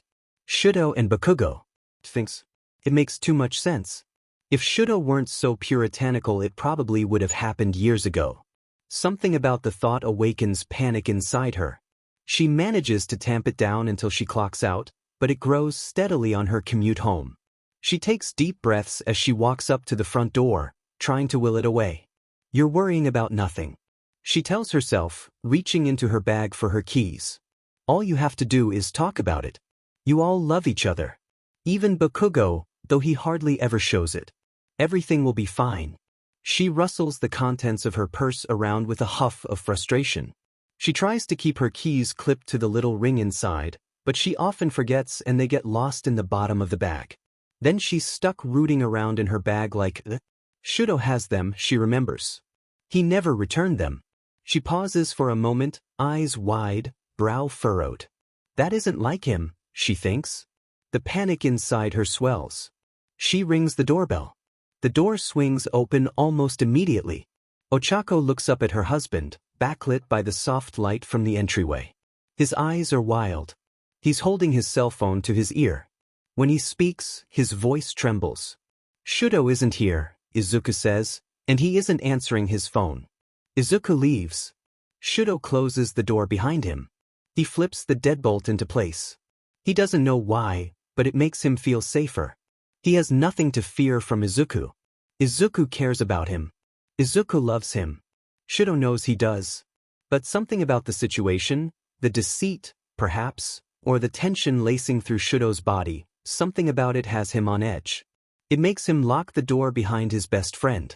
It makes him press his forehead to the glass, trying desperately not to disappear. Shudo used to lose a lot of time. He used to lose himself completely, like he did after waking up this morning at Bakugo's. The disappearing wasn't so bad when he was younger. He preferred it to experiencing things on the whole. Most of the time he spent under his father's roof wasn't worth being present for. It was jarring to return to his body, cut up and bruised and burned, yet also meticulously bathed and bandaged, with only the vaguest recollection of how he got that way. It was jarring, but it was still preferable. Preferable to actually being there, preferable to being beaten, preferable to the aftermath. The disappearing stopped happening at UA. At least while Shudo was in the dorms. It started up again for a while junior year, when he was doing his private internship. It didn't surprise him. Having to be in close quarters with his father, it does things to Shudo. Things he doesn't care to examine or unpackage. He fully expected it to be terrible, and it was. He's glad he can only remember so much. He only did it to make Fuyumi happy anyway. He got away from Endeavor for good after that. He came of age. He graduated. He started working. He moved in with Izuku and Ochako. Shudo was happy. Time settled down. Shudo didn't want to disappear from his own life anymore, so he didn't. That was that. Apparently something's changed. He can feel himself on the brink again. He's staring out into the void once more, and thinking that it looks sort of nice out there. Simple. A lot simpler than what's waiting for him beyond. This door. A lot simpler than what's waiting for him when he turns around. He can't pretend he didn't see this coming. The feeling's been building for weeks now. Months, even. He's been spending too much time alone. Far more than he used to. A hell of a lot more, actually, considering he used to live with his two best friends. The apartment feels huge without them in it. Shudo hasn't bothered replacing any furniture. They left him all the communal things they bought together. He's reminded of them everywhere he looks: Ochako's favorite reading chair by the window, the shelves that used to hold Izuku's hero memorabilia, the breakfast table where they all sat together each morning. Izuku and Ochako's bedroom is completely empty now. Shudo hasn't thought of anything to do with it. He avoids going inside. He doesn't even open the door. Shudo doesn't like being home. He doesn't feel like he belongs there anymore. He feels like a ghost when he's there, transparent and permeable. Invisible. He doesn't have anywhere else to go though, apart from work and whatever group gathering is happening at some izakaya each Friday night after patrol. He did that for a while, met with his school friends to drink and catch up. He's stopped recently though. He hasn't seen much of anyone since the wedding. Aside from Bakugo. Shudo's seen a lot of him. It was easier to get away with it when Ochako and Izuku were out of the country. After the engagement party, after Shudo and Bakugo started having SEC, Shudo had to be very careful about when he hung out with his friends. It felt wrong to see them too soon afterwards, not to mention dangerous. They liked to touch Shudo. They liked to give him firm hugs. They liked to run their fingers through his hair while they all watched TV, piled together on the couch, a heap of warm limbs and soft smiles. They always pull on it a little. They know he can't stand the feeling of gentle hands. They know how to touch him so that it feels good. They like to do it. Shudo likes it too. He likes it so much that sometimes it frightens him a little. He likes it so much that oftentimes he had to make an excuse and escape to his bedroom to calm down. He knows that they can tell when he's close to losing it. They're so careful with him. He loves them, but they're so careful. His best friends are very thoughtful, observant people, and Bakugo plays rough. Izuku and Ochako don't like it when Bakugo is rough, but they especially don't like it when he's rough with Shudo. They're protective. So, Shudo was very cautious about concealing the evidence of their encounters, making sure no one ever had the opportunity to catch him with a hickey or a bruise, or a hand-shaped burn from Bakugo's quirk, or a bite mark, or a ring of purple around his neck. He didn't want them to worry. He knew that they would. He was very cautious. Keyword here being was. Shudo presses trembling fingers up to his neck. He sighs in relief. His scarf is still in place. Izuka didn't see the mark. Ochako saw it though. She'll tell him. She's worried, so she'll tell him, and then Izuku will be worried too. He was already worried just now, and he doesn't even know about Shudo's hickey. Shudo doesn't think it's unreasonable. He knows he's acting strangely. He knows that they know. Shudo knows that they are at least somewhat aware of his inexperience. Shudo also knows that he doesn't have long until they start asking questions. He hears the door to the stairwell down the hallway open and close. Izuku is truly gone now, back downstairs to the briefing. To his wife. And Shudo is here with, "Get the F out of my way, icy hot." Shudo whirls around. He didn't forget that Bakugo was there. He couldn't possibly. He thought about him being there, concealed behind Ochako's desk, every other second while Izuku was in the room. Still, the man surprised him somehow. He keeps doing that, acting in ways that Shudo doesn't expect him to. He doesn't know what to make of it. Shudo's breath comes in gasps. His heart is beating fast. Too fast. Their eyes meet. Bakugo's are red as flame. As red as blood. His frame is large. His presence fills the room. There's nowhere for Shudo to go. Are you going to cooperate, or do I have to force you? There's nowhere for Shudo to go. He stares up at his father. He's standing in the door to the hallway. Shudo is trapped in the bathroom. His shoulder hurts. It's out of the socket. He knows it is. He doesn't want to let his father look at it. If his father looks at it, Shudo knows what he'll do. He'll force it back in. He'll force it back in, and it will hurt even worse than it does now.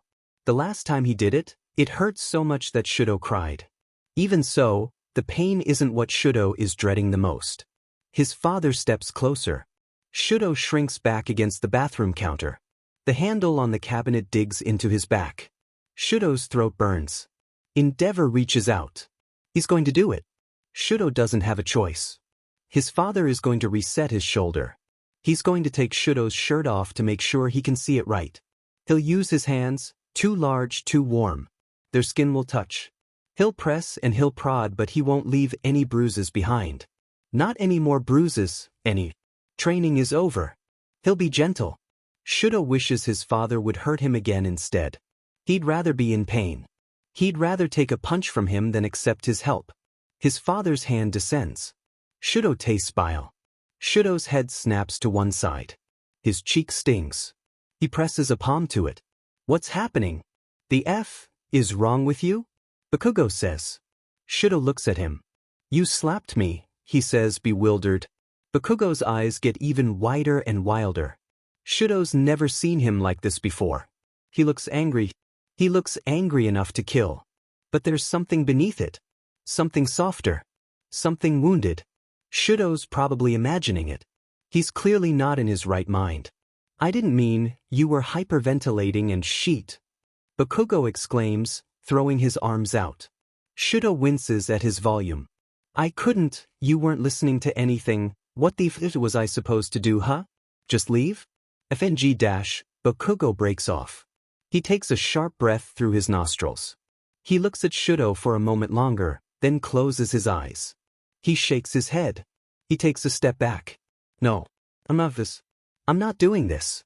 After what you just made me listen to. Now. He points left. Shudo moves. His brain feels fuzzy. He scrambles for the right words. For any words at. Bakugo's face is gone. Shudo can only see his back. He's turning the deadbolt, unlocking it.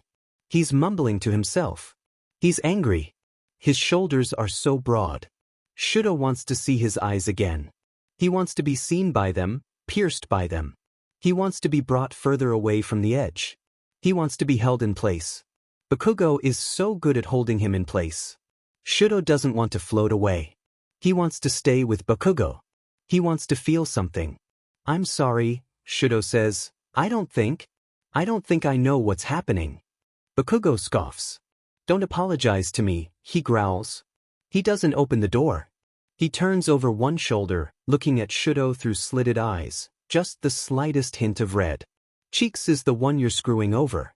Don't act all innocent. Bakugo thinks, He thinks that Shudo and Izuku are. He thinks they're having an affair. Shudo can't blame him. He thought the same thing until this morning. Bakugo still isn't really wrong, though he isn't right either. He must think Ochako doesn't know. She does know though. She knows and she somehow doesn't mind, but how can Shudo possibly explain that to Bakugo? Shudo doesn't understand it himself. Hell, Shudo is just barely hanging on to the present moment. He can hardly move, let alone think. Shudo needs an anchor. He needs to get back into his body and figure this out. He needs to explain it to Bakugo. He doesn't want Bakugo to be angry, not like he is now. He wants Bakugo smirking at him. He wants Bakugo to pin him down. Shudo doesn't want Bakugo to leave. He can't think. He's floating. Can you hit me again? Shudo asks. Bakugo throws the door open. It rebounds against the wall with a massive crack. Shudo jumps in his skin. He jumps out of it. He sees Bakugo's retreating back.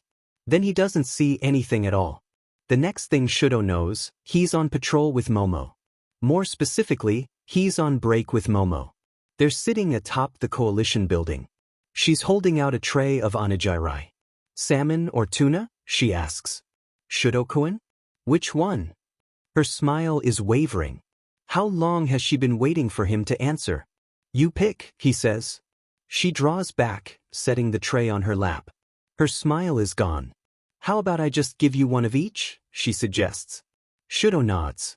Momo shifts 2 of the 4 onigiri onto another little tray. It's blue and made of plastic. It has a little cartoon Shudo on it. He's wearing what looks to be a ski suit. His eyes are closed. He's smiling and giving a thumbs up. It's cute, Shudo thinks. Momo probably just made it. She often makes things that she thinks might make him smile.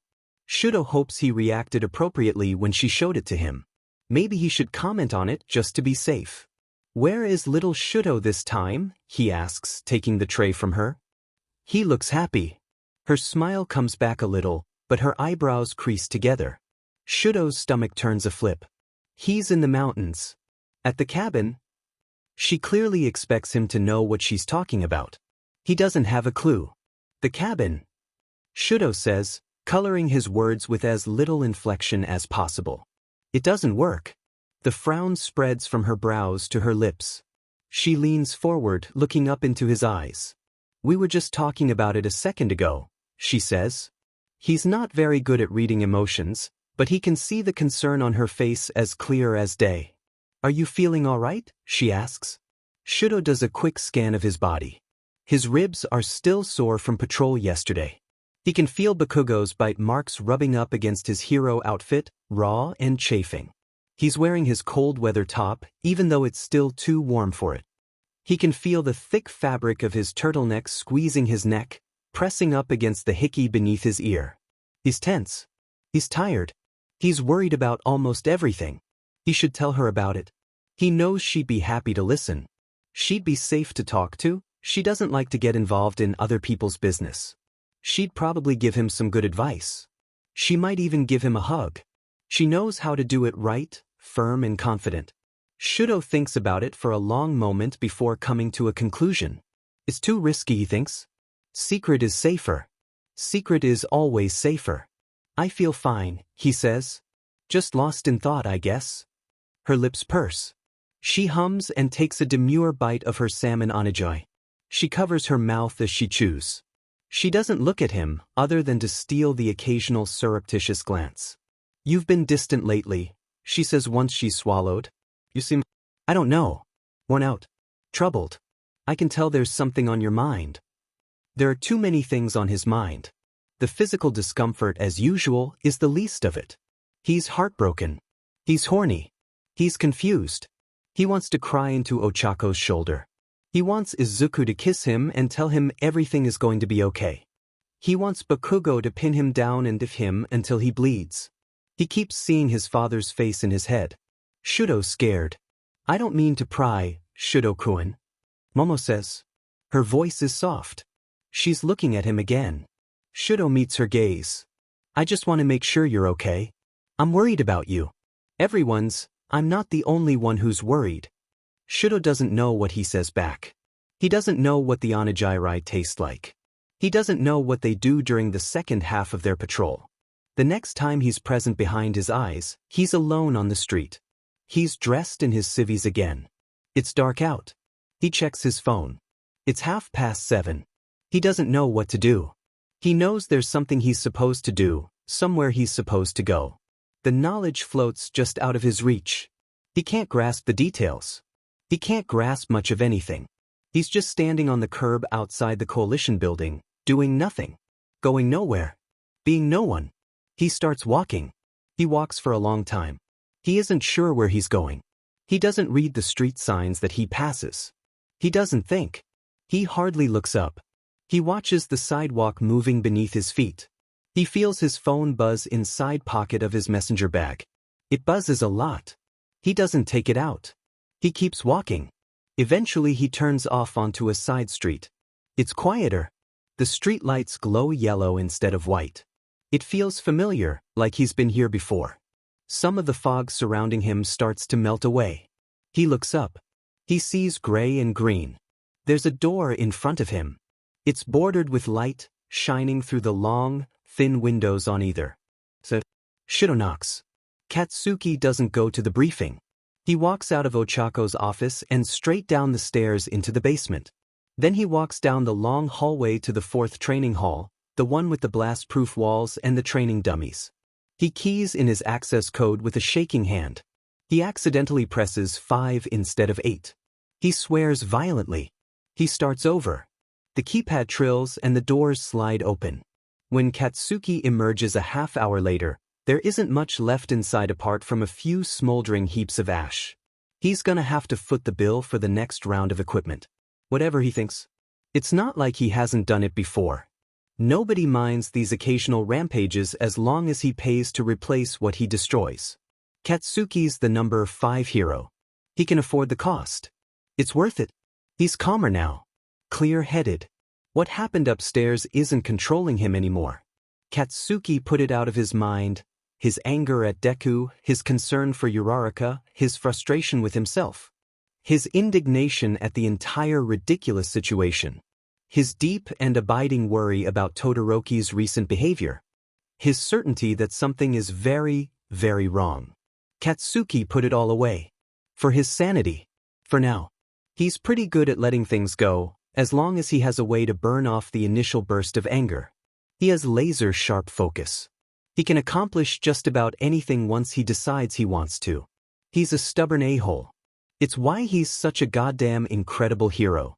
Well, that and his powerful quirk. And his intelligence.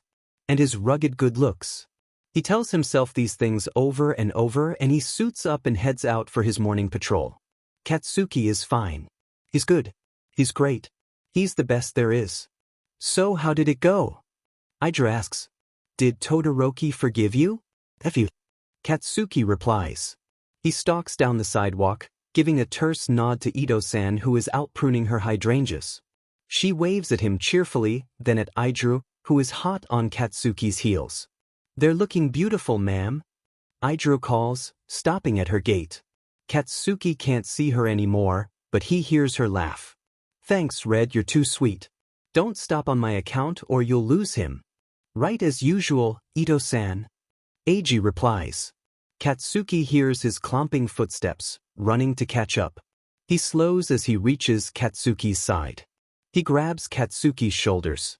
Katsuki growls at him, but he doesn't put up a fight. Idru is one of the very few people on Earth who can stop him in his tracks. He isn't afraid of what Katsuki might do to him. Idru knows he can take it. Katsuki knows Idru can take it too. Katsuki's used to being treated like a threat. He usually doesn't mind it. He wants to be seen as a threat. He is one. He's efficient and dangerous and intimidating. He's worked very hard for a very long time to make sure of it. Katsuki knows his own strengths. He isn't ashamed of them. He uses them for good. Mostly. He mostly uses them for good. Anyway, Eiji doesn't treat Katsuki like a threat. He never has. It's why he gets away with shit like this. Dude. Come on. Idru says, his voice casual, his gaze soft. He gives Katsuki one of his classic half-smiles, so easy and light. I can tell you need to vent. Let me have it, Katsuki glares at him. Then he scans the area, searching for witnesses. He doesn't see any other than Ito-san, still puttering about in her yard. I apologized. Katsuki says, his voice as strangled as his stupid FNG heart. He said I only did it cause I wanna keep FNG him. Then he tried to blow me in the hallway. Ijiru's eyes go so wide that it should be funny. Unfortunately, Katsuki isn't in a laughing mood. You're sure that this is Todoroki we're talking about?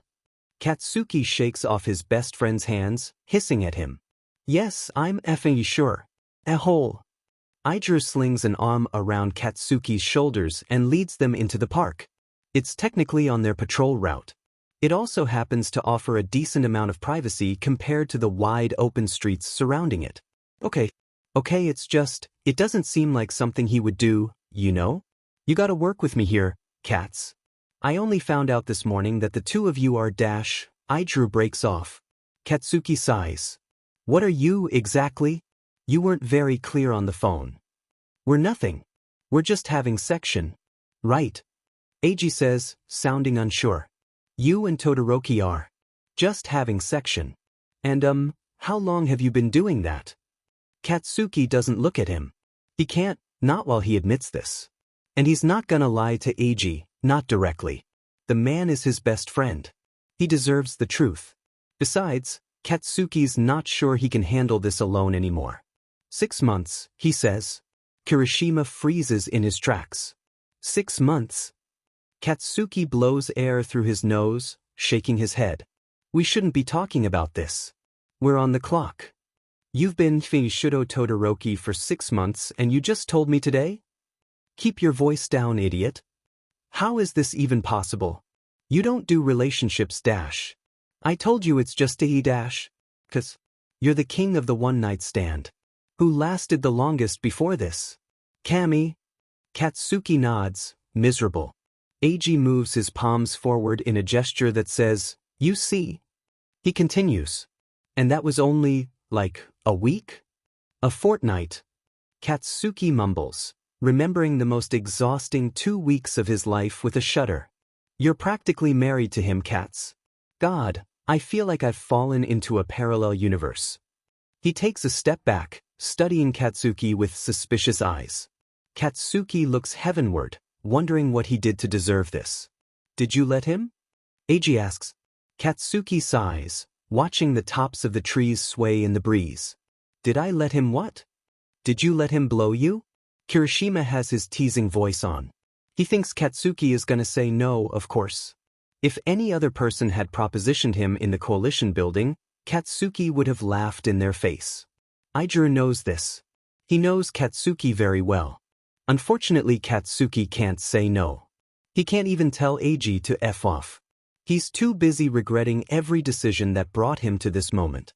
He doesn't say anything at all. He closes his eyes. Holy shit. Eiji breathes. You did, didn't you? Not in the hall. Katsuki croaks. Not in the, well yeah, I FNG hope not. Sheet. Katsuki put it out of his mind. He destroyed an entire training hall's worth of equipment putting it out of his mind, but now it's back. Now he's back, Todoroki. Looking vulnerable. Begging for Katsuki. Whimpering into Katsuki's mouth. Todoroki going still. Todoroki pushing him away. Todoroki shooing Katsuki under the desk, covering up the mark Katsuki left on him with that stupid scarf. Todoroki, falling into Deku's arms like a damsel in distress. Todoroki, agreeing to meet up with Deku when Uraraka won't be home. Todoroki, letting Deku touch him, softly, over and over. Todoroki hyperventilating after Deku left, eyes vacant, so distant that Katsuki had to slap him to bring him back down to earth. Todoroki asking Katsuki to hit him again. You have feelings for him. Eiji says, his voice all soft and terrible. Katsuki elects to ignore this statement. He knows Ijiru will take any direct response as confirmation. There are more important things to talk about anyway. He opens his eyes and pins his best friend with a hard look. I think Deku is cheating on Cheeks, he says. With icy hot. Ijiru gapes at him. Katsuki crosses his arms, concentrating hard on looking angry. He can't let any of the nervous, twisting worry inside him show though. AG will catch it in a second. It's possible he already has. Kirishima's mouth flattens into a line. He gives Katsuki a short nod. Then he reaches up to tap his in-ear communicator and types a call tag into his comms bracer. Katsuki frowns at him. Who are you dash? Hey, AG says, holding up a finger in Katsuki's face. You free after patrol? I need help getting Katsuki drunk. 8 hours and one extremely pared-down recounting of what Katsuki overheard in Uraraka's office later, Kami says, he isn't cheating. Katsuki rolls his eyes, downing a large swig of the highest ABV beer on the menu. AG inhales some more nachos.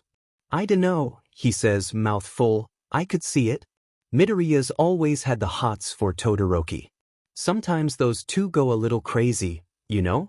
They're both kinda intense. I'm not saying that they aren't hooking up, she replies, scooping up the last bit of guac with a finger and liking it off. I'm saying Midoriya isn't cheating.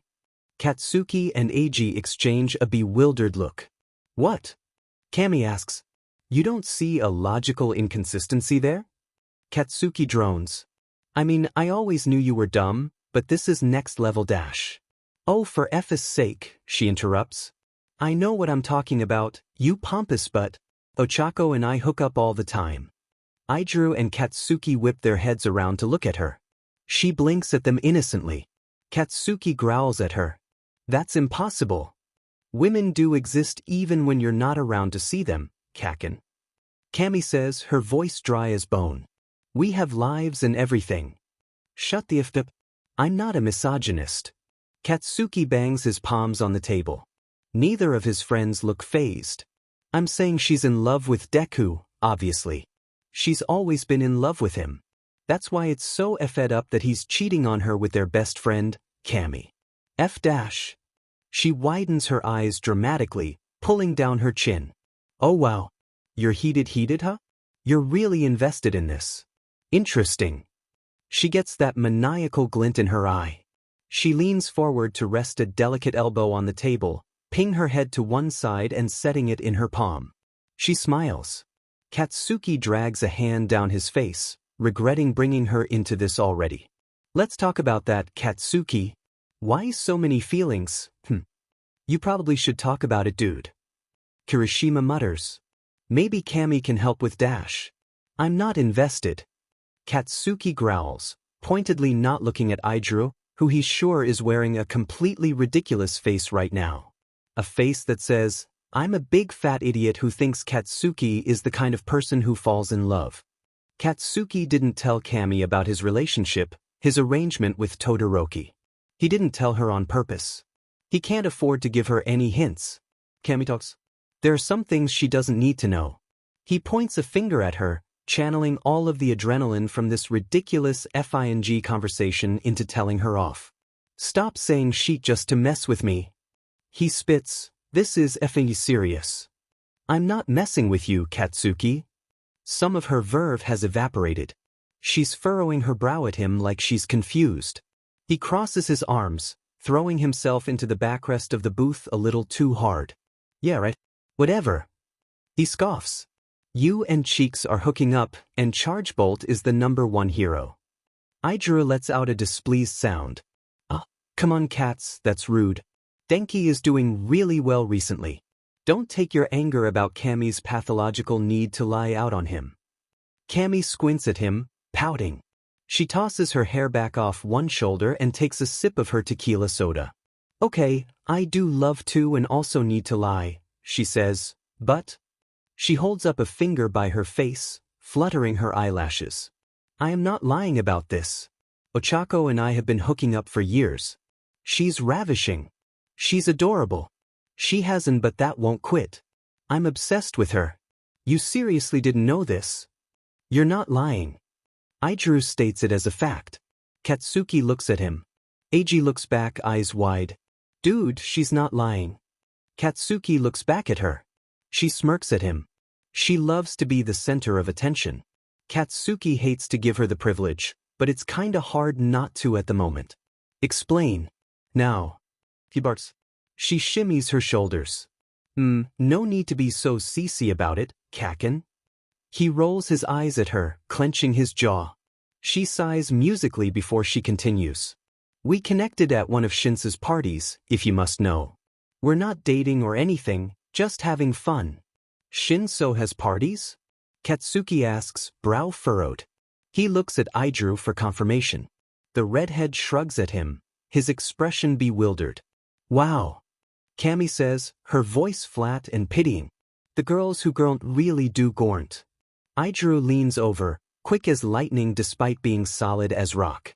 He always senses it just before Katsuki's gonna explode. He's taken to pinning him down in certain situations. He braces his arm across his chest just in time to prevent Katsuki from flying across the table.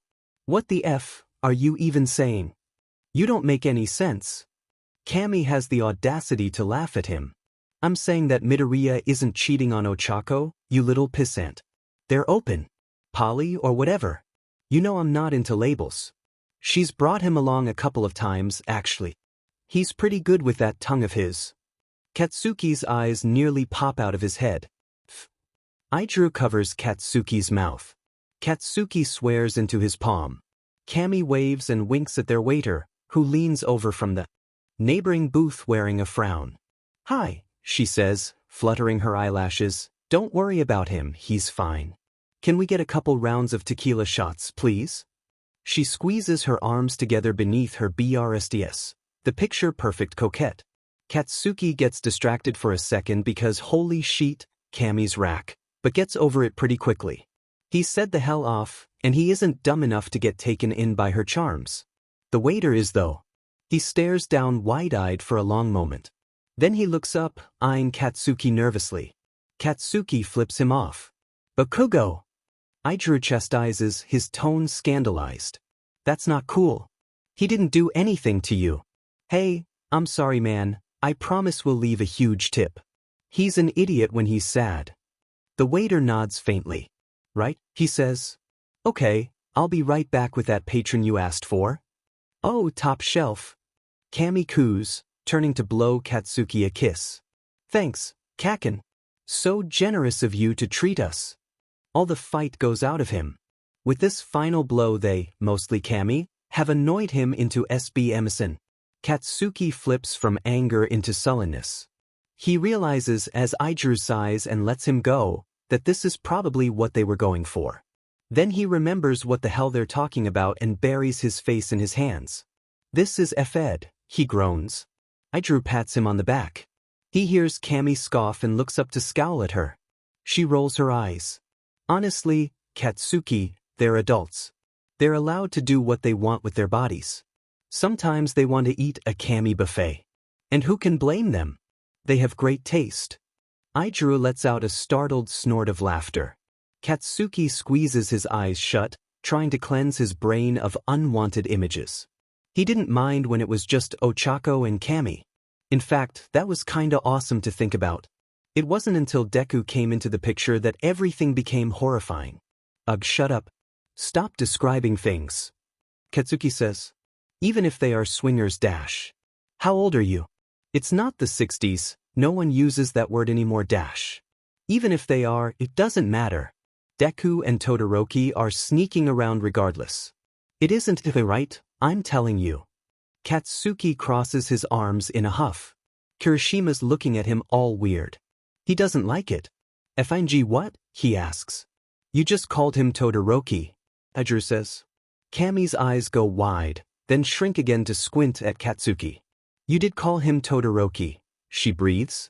Katsuki glares at Idru. Eiji shrugs. Cammy gasps. Oh my god. That's why you give a shit, she says, leaning over the table in shock. You like him? Katsuki.